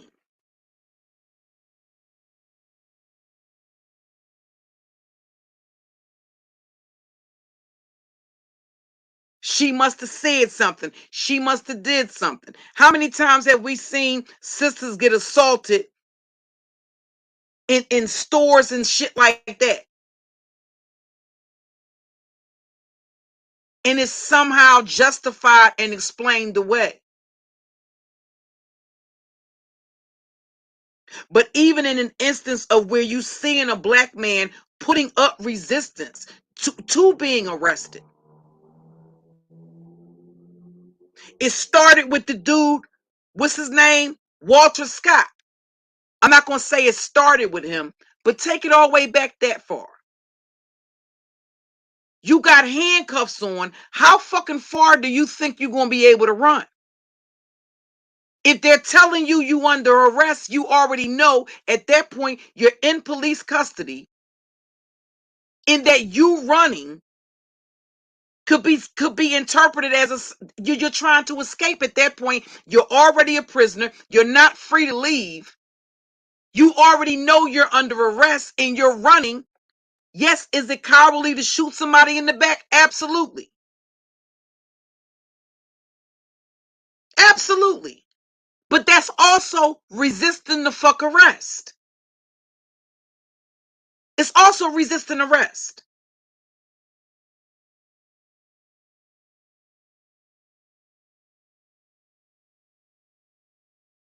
get so sick and tired of these broads getting in the pay. Oh, this person lied, and he's a black man. What the fuck do that got to do with it? If it's principled, then it's based on integrity. If it's principled, then it's based on honesty. If it's principled, then it's based on having a level of morality and doing the right thing, even when the fuck nobody is looking. What the fuck do that got to do with whether or not he's a black man? You don't owe him any fucking thing simply because he's a black man. You listen to some of them streams and listen to how many times it didn't matter how many different bitches hit the lane because he's a black man. Well, who was out there? Who was out there on the fucking front lines for your fucking ass, nigga, bitch? Talking about because she's a black one. How many brothers? How many brothers do you see making front line news, front page news, making national and international news, out there talking about because she's a black woman? She shouldn't be accused of that because she's a black woman. Let you be talking spicy to a motherfucker. Are they out here saying, she shouldn't be treated that way? She shouldn't be talked to. She shouldn't be treated that way because she's a black woman.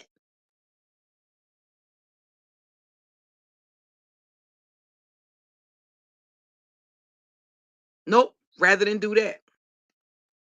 Listen, poor pussy portals. Let me tell you something. It ain't no at the same time. At the same time, you got an asshole and a mouth. You decide, listen, I don't want to hear that bullshit. It's not a back and forth. Okay? Over here on my fucking platform, this is fucking law over here, bitch. I'm not interested in no motherfucking body. Okay? Again, this is a perfect example of what I'm talking about. And we don't have to figure out who the fuck that is. It's a bitch with bad comprehension. This person's name was not mentioned not one fucking time. Not one fucking time.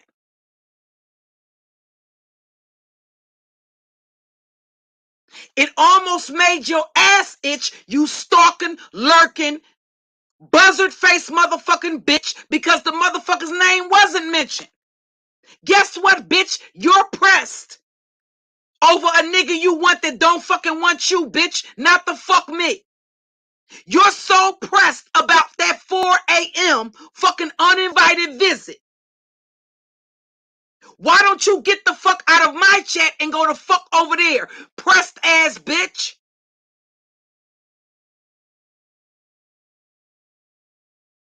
No, bitch, it's not at the same time.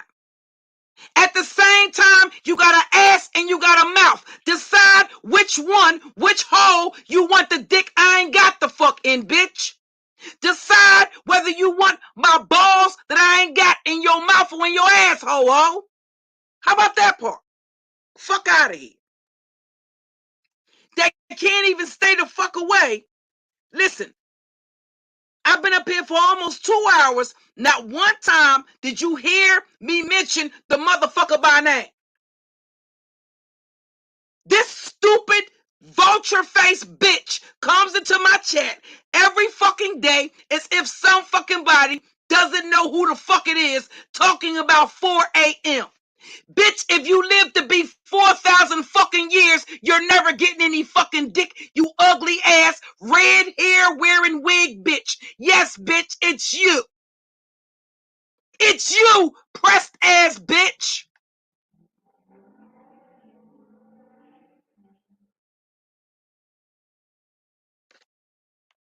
The Wendy's wig wearing motherfucking bitch. The Ronald McDonald clown wearing wig ass. Listen, bitch, you can't even afford to buy a decent fucking wig. Keep your stalking, lurking, thirsty motherfucking ass. Bitch, if you live to be old as the most prehistoric motherfucking dinosaur, bitch, you won't even have the fucking luxury of having an uninvited pull-up, bitch. You're not being offered dick, bitch. You're around here offering up that prehistoric pussy and it's being passed the fuck over, bitch. Now go send some more motherfuckers some motherfucking emails about a husband that don't fucking want your ass either in Poland, bitch.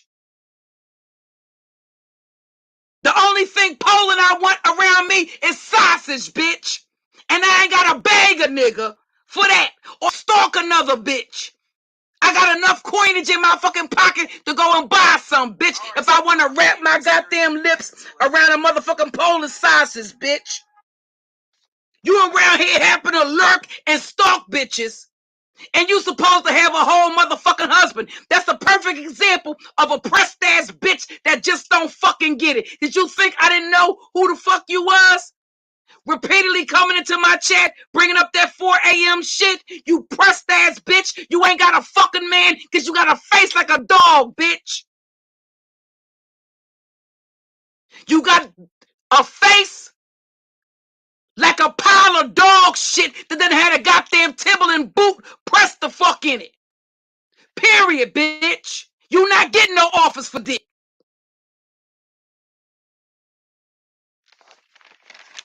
I don't want a fucking nigga that will be desperate enough to fuck a bitch like you in the first place, you ugly ass bitch. Running around this bitch looking like a whole soft white motherfucking light bulb. Bitch, get the fuck on. I have, for many years, I'm a veteran. Bitch, and all of that shit, before you get through the first 5 seconds of the sentence, a nigga already know your pussy is bland and dry to fucking shit.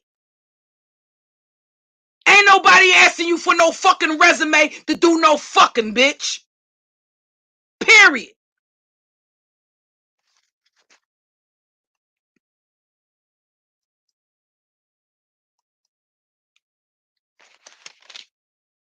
Don't nobody want to motherfucking feel like they the fucking boot camp just to eat your pussy, bitch.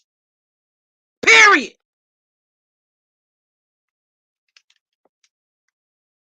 And she keep bringing her stalking, lurking, motherfucking ass off up in my fucking chat.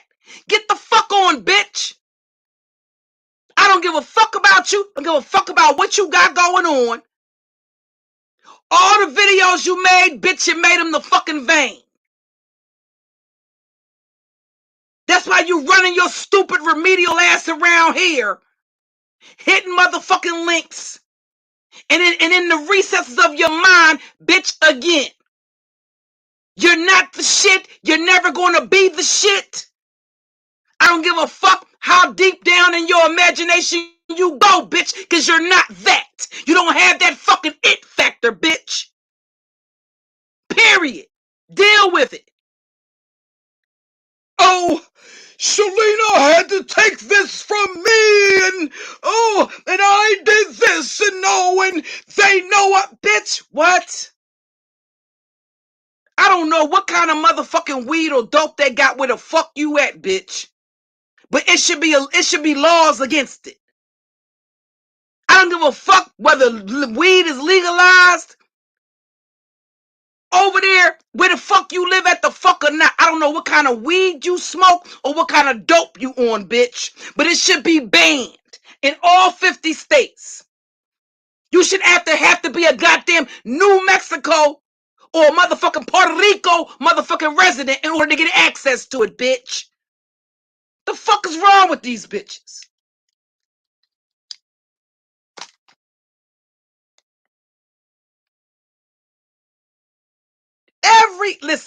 Every fucking day.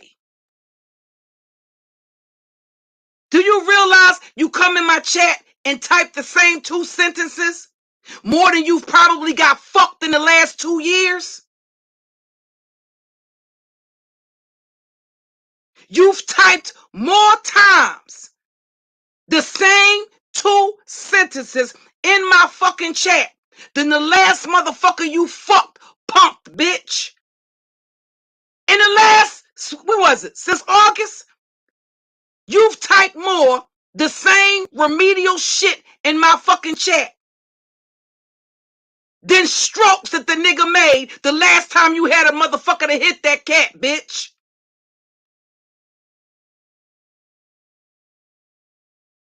You ain't getting that many pumps when a nigga tagged that ass. But you coming off of my chat, typing the same shit. Get the fuck on, bitch. Go buy you another red or pink wig, you clown ass bitch.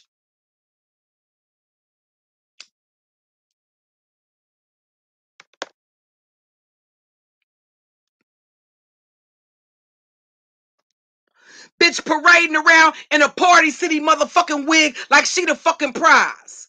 Bitch, get the fuck on. She the prize. And her parted old nasty piece of Party City wig.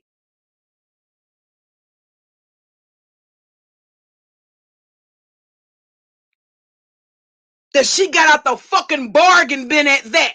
Bitch, you supposed to shave the lint balls off. Go on and get you a nasty piece of razor comb and at least cut the motherfucking lint balls off before you put that motherfucker on and start snapping photos and uploading them to your goddamn community wall.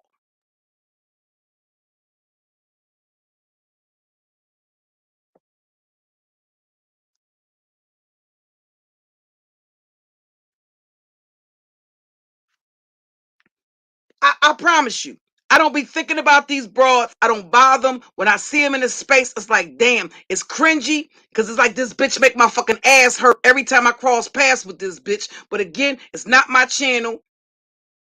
And out of respect for the content creator, I just chill in the space with these bitches. But somehow, some fucking way, they work they fucking way. It doesn't matter which panel they hit, which link they hit. It always somehow becomes a spotlight and a stage for them, bitch. Bitch, I don't need to hit nobody else's link to be in the spotlight, bitch. All I gotta do is hit my live button. Hit my live button and say what I gotta say. Good morning, Soap. Good morning, baby. How are you? You know? It's fucking ridiculous. Oh, in closing, I know what I wanted to show y'all. It's only gonna last 1 minute. So as I work on my let me bring it up. And mind y'all, I have to go back and actually finish it. I have to go back and finish it. I want to do some more tweaks to it. I definitely have to cut it down. I don't even know how, as big as my tablet is, how I be forgetting that I actually had a tablet, but I had some I was going through there because I told you I want to start doing some voiceover so I can actually premiere. I'm not going to even really be trying to do a whole bunch of editing, but it's 2 things I want y'all to listen to before I close out. I'm just going to let it rock and roll. One of them is a snippet of a podcast that I just recorded impromptu. And the other part is showing you guys what I came up, what I was doing. Y'all remember I was doing my and I'm real like anal when it comes to that type of stuff. So I created several ones at the time that I did the intro. The intro I definitely want to cut down to about 30 or 45 minutes and then just go right here and get into the commentary. I want to try to keep the true crime segments that I upload under 15 minutes. Okay, so let me go. Give me 1 second and I'm gonna load it up because I want y'all to catch it from the very beginning. Okay, and because I had to go through, I'm transferring some of my stuff. I'm transferring some of my graphics from oh, come on, computer. Hold on, y'all. I'm transferring some of my graphics to another laptop. So I have to let me see something. Let me show. Hopefully y'all can hear it. I'm going to share it. I want to trim it down a lot But so far, it's just the minute.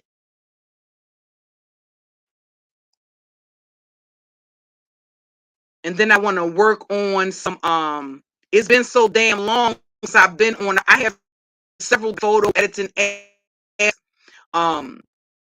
It's been so long since I've been on them. They actually have, some of them actually have the lower, what do you call it? The lower third, with the YouTube channel, the Instagram, because I want to start getting familiar with Instagram. I haven't mastered one platform yet, unless, well, that's kind of like what the experts advise. Before you start hopping around from platform to platform, at least get the gist of one platform. So that's the reason why I haven't been heavy on Instagram. Plus, it's constantly, it's constantly updating all the time. So let me show y'all what I uploaded in here. What I created so far. Hold on, in terms of an intro.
I think I actually uploaded an unedited version of it.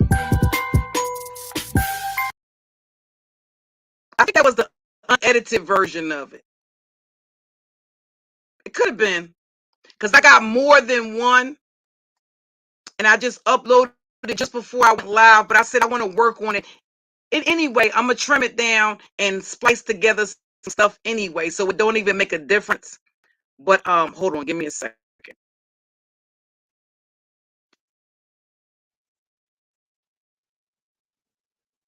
Yeah, I want to trim it down and splice it up anyway. When I go to make my lower thirds, and then they have it might be a different. I know I got a different one. It was supposed to actually be some unless I skipped over it. I must have missed something as far as that. Oh, okay, hold on. I think that's actually the right one, if I'm not mistaken. Hold on. But I said I was going to work on that, and then start working on some of my work. Start working on some of my actual voiceovers. Hold on. And I might change the music a little bit too. All of that's just a part of it.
Yeah, that's it. And it's a few more things that I want to add to it and take off. And that the reason why I say I think that that's the second, that's um just one of the ones that I did, because you see how the yellow writing was there, how the thanks for watching, like, comment, and subscribe. You see how that was in yellow? I had did it over in silver, so that the yellow was not there, so that it's all in silver and black.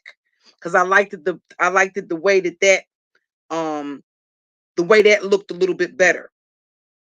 But hold on. And it's just one more thing I wanted y'all to hear in terms of the anchor. Sometimes I just I've tried time and time again to record stuff like impromptu, and I just decided, okay, well, I'll just come up with this real quick as a real quick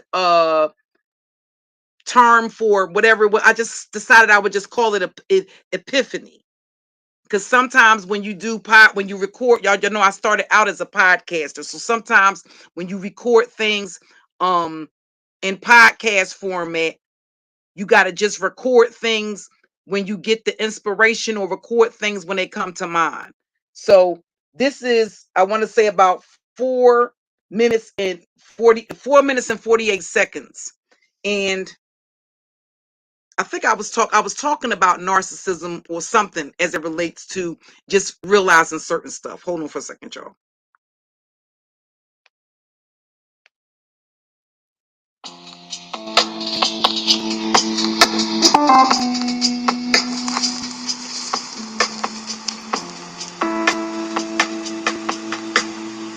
It's being at a crossroads, and it's having epiphanies that when you think that you know everything that there is to know about narcissistic abuse and how narcissists operate, only to realize that there's a lot that you don't know, a lot that you haven't experienced, and that there's still some susceptibility there to fall into the trap of enabling. I think that a part of that is due to conditioning. For some, it may have occurred in childhood. For some, it may have occurred in a previous relationship, whether that was a friendship, whether it was a employer employee or co-worker situation where the boss was narcissistic, or whether it occurred in an intimate relationship with a significant other, a partner, a spouse, a significant other. There's some grooming that's taken place, and it's almost like fertilizing the soil in preparation to plant vegetables with the intent of reaping a harvest at the end. And that's how narcissists operate. The soil has to be prepared. And I think that a lot of times when the sisters come out of these relationships, I think that we're unaware of how susceptible we really are. And I think that there are different phases that we go through, including sadness that could lead to depression, that actually may require psychological counseling and or psych medications to be able to manage the depression, even though the depression may be situational, or I'm sorry, environmental. And then you have that the phase where you're angry and you're distrustful, because of the fact that you realize that the relationship that you thought was in fact the soulmate, your soulmate, or the love of your life, that the whole relationship is a facade, and it's very difficult to wrap your brain around how an individual could operate in the way that narcissists operate. That in of itself is I don't know if fascinating would be the appropriate word, but it's very intriguing to figure out how these type of individuals operate. So of course, once it makes sense what type of relationship that we've been in, then there's like this journey to search and find everything, read everything, listen to everything, watch every video. And I think that we believe that because we have the information downloaded into our brain, that actually makes a difference in terms of um, being able to spot these type of individuals and not falling for their traps, only to have that happen. Um, a lot of times when women come out of these relationships, they often get into another relationship as a way to be able to soothe some of that pain and to fill that void that the narcissist left. In some instances, it may be for validation. Um, in validation, I mean wanting to prove that they're actually still attractive, that they're still desirable, that they're not everything that the narcissist made them out to be.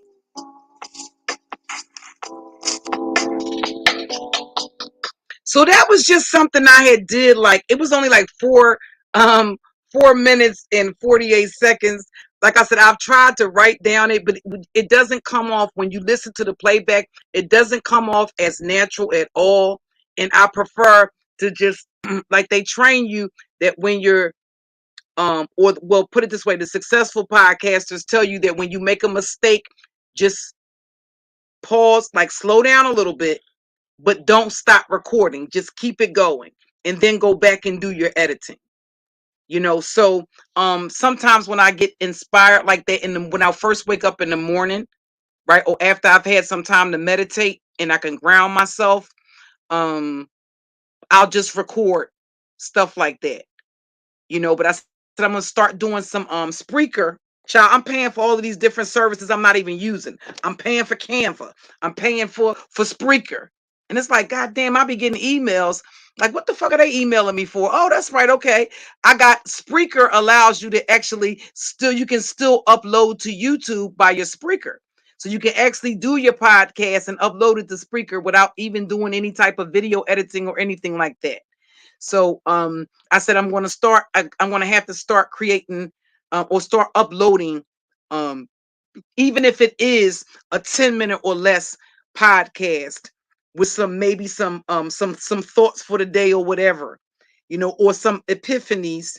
That might be what I call the series, or aha moments. Because sometimes you'll just be sitting down. That's why it's good to always, keep, if you don't carry a composition book around with you, or at least carry, like, I have these little post-it notepads that I got from Office Depot, and they're like sticky notes so that you can write stuff down when it comes to mind, so that because I'm old, so I forget stuff sometimes. If I you don't like the idea of having to write shit down so you won't forget it, and my short-term memory is crazy, so I write stuff down in that moment, and then when I'm in the, hit the record button, and then just let it flow, but it usually have to be like some people, when they some people can meditate to complete silence. I can't meditate that way.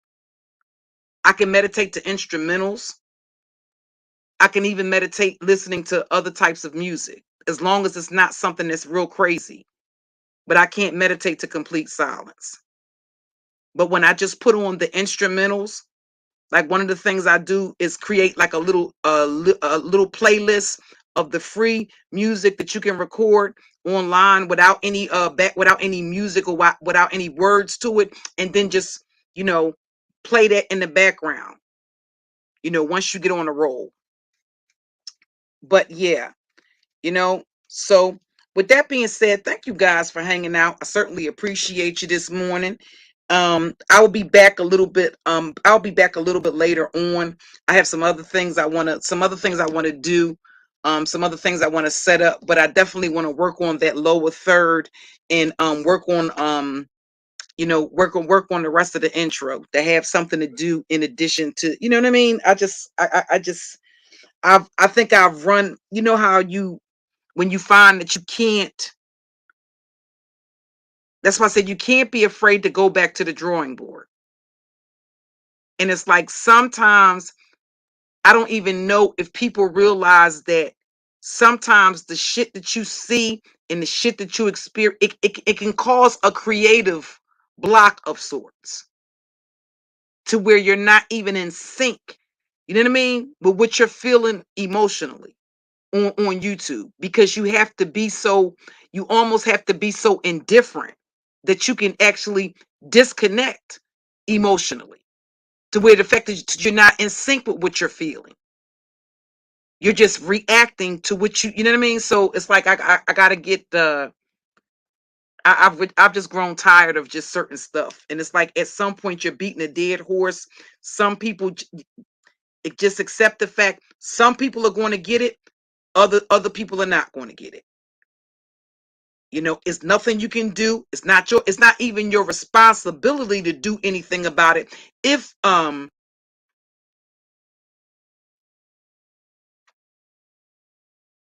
you said do I think it's because my mind is still and feels uncomfortable? Um no, it's not that, because I actually like, in terms of being in the house, I actually like it to be quiet.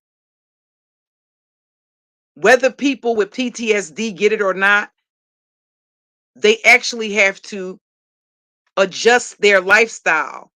Their life and their lifestyle is supposed to be adjusted to accommodate the PTSD. Like for some reason, for some people, loud noises may be a trigger. Loud voices, people arguing may be a trigger. It depends on what your triggers are. So no, it's not that just by it being quiet that it bothers me. Because I actually do prefer, for the most part, when you hear my background, unless you can hear my family members talking in the back, it is quiet. And that's kind of like the way that I like it.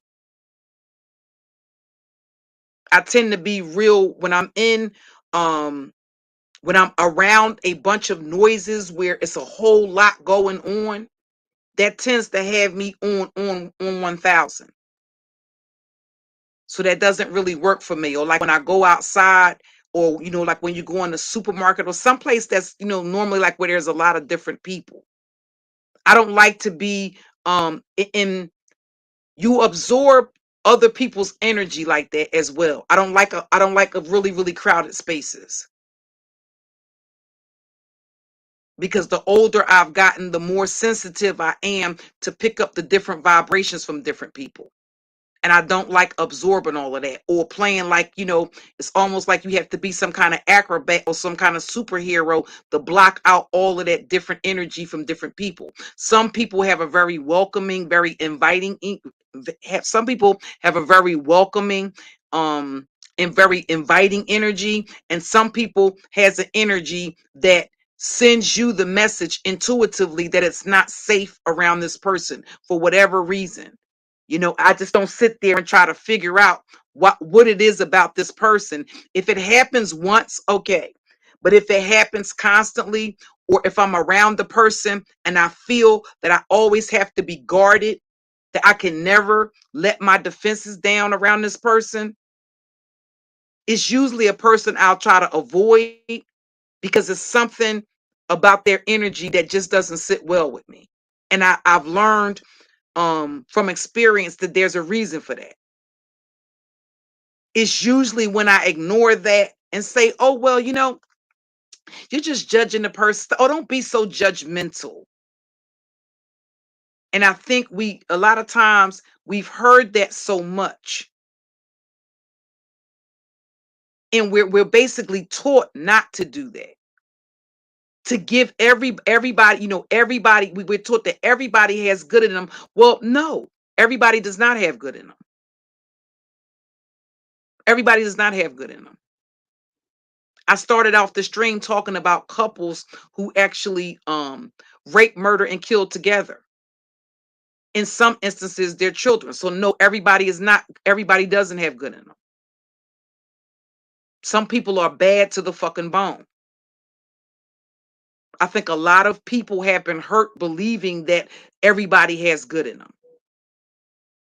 This is the rationalization women use when they marry serial killers. When they've killed 8, 9, 10, you really never know the whole number of women that they've killed. But this is the rationalization that women use when they marry serial killers. Well, other people don't see him the way I see him, and they don't see our relationship, or all this whole what we have on this love ballad. What we have is much more than they can see, type of shit. But the motherfucker is gouging out women's eyeballs, slitting women's throats. But they want some what we have is much more than they can see, type of shit.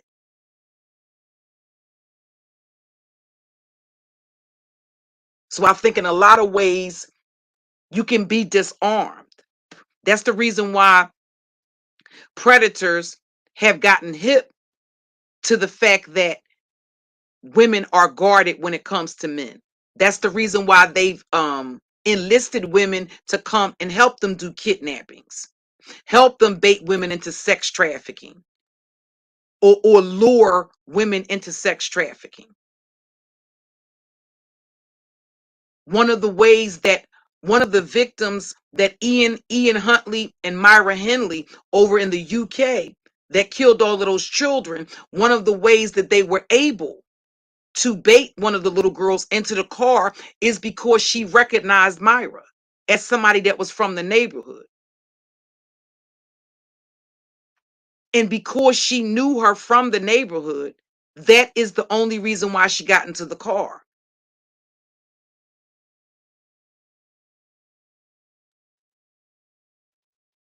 And then they both buried. It was this one little boy that his family searched for him for 40 years. His mother searched for his body for 40 years. They knew he was dead, but even in death, now Myra Henley is dead, and now Ian Huntley is dead. I think he actually died after she did, if I'm not mistaken. And now the family will never know where their child is, because even in death, even prior to, he was so cruel as to, the mother was dying, and he had the police take him up there to the moors to supposedly show him where the body was, to sit there and watch them dig, only to never tell him where the body was. He had no intention of telling them where it was. He was going to die with that power and put that mother through that all, as if all of those years of not knowing where her child was buried at. They know he sexually assaulted the child. They know that the child was dead because they confessed. Myra confessed to killing the child when she wanted to get out of jail. But she is just as evil and cruel and wicked as he is, because she participated. They released recordings of one of the little girls that was being sexually assaulted by this creep. And she was the one on the recording being heard telling the child to shut up and stop crying. So no, don't let them disarm you just because they women. And when they join in on it together, they get gratification out of it as well. You remember the story I just did on Shanosha Richards? She sexually assaulted the child at the same time he did. And she did it for her own reasons. But she had done it to her own child and slipped through, because it was a black child, it was able to slip through the cracks. So they get gratification out of that as well. You have Fred and Mae West. They were helping the men kidnap the women, hold them hostage, torture them, sexually assault them, and all of that kind of stuff. And the list goes on. Do you have any idea how many women are in prison for that? For participating in a crime or aiding and abetting a man in a crime that had to do with harming another woman? You can't let that disarm you or think that they're harmless just because they're women or just because they put on some act. And no.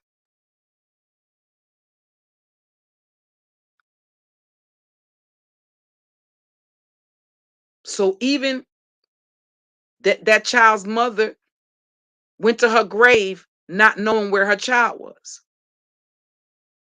And they even in his as he knew that he was dying, he would not give that family that freedom. He was a documented psychopath.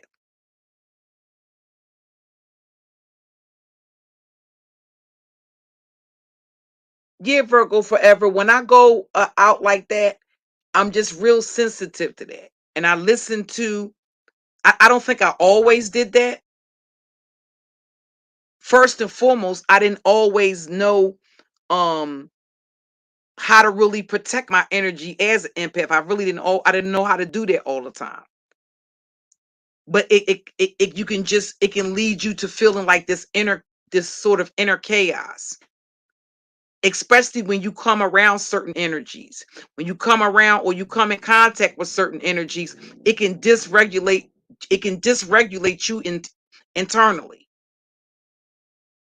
until you know how to protect your energy or to keep the only way I can describe it, and it's not even probably a good description, but the only way I can describe it is that your energy will feel like it's in a wrestling match with this other person's energy.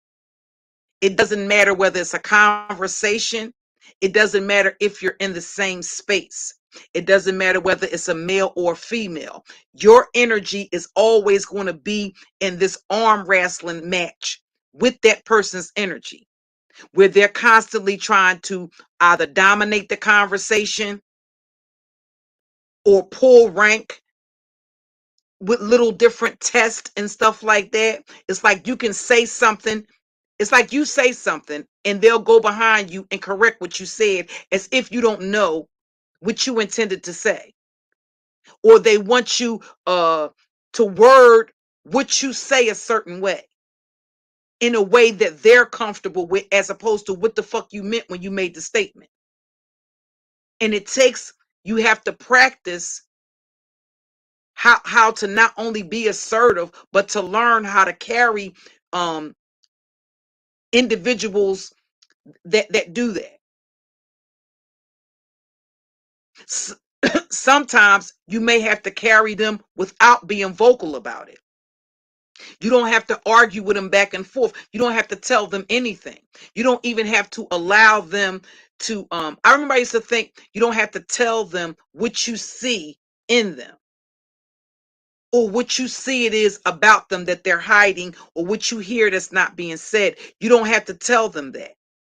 They know that, and they're going to know that, because you're not responding to them in the way that everybody else is responding to them. They're, for whatever reason, they're not able to win you over the way up they're able to win over other people. So then you in fact become the challenge. And they're either going to try to do one or two things. They're going to try to continue to win you over, or either they're going to try to break you and turn other people against you, because they know you see exactly what they are. You see them for what they are, and you see them for their works. Now, other people's experience may differ, but I'm always leery of when I'm around, when I'm in the space with when I'm in the space with people, and I feel that sort of, you know what I mean? It's like a struggling, it's almost like a tug of war for control or dominance, and it's no reason for it. Or they, again, like I said, I just noticed that they will try to correct you. You can say something, they'll go right behind you and tell you what you meant, or tell other people what you were trying to say. You can't speak for me. First and foremost, there's nothing wrong with my mouth. And I haven't lost my voice. I don't need you to provide clarity on what the fuck I meant. I don't need you to act as an interpreter for something that I said. I said what the fuck I said.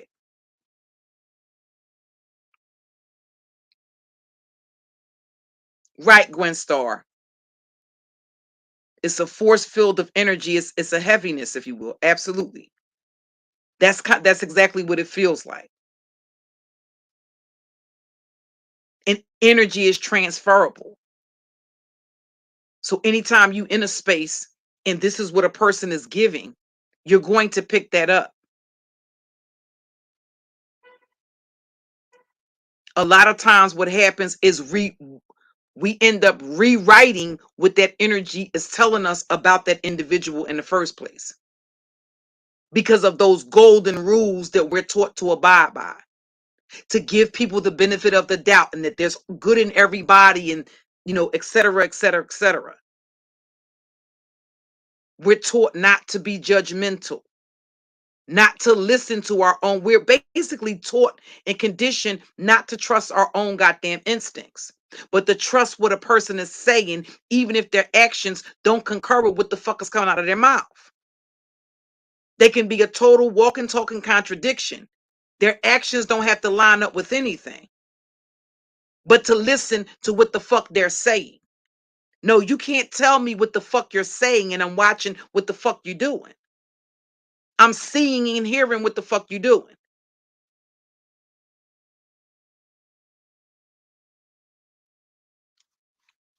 Okay, y'all. So enjoy the rest of your day. I'm gonna work on these, grab me some lunch and work on some of these lower thirds and some of my intros, and I'll catch up with you guys a little bit later on. Thank you for hanging out with me for the last 2 hours and 32 minutes. Peace, everybody. I'll catch up with you guys later.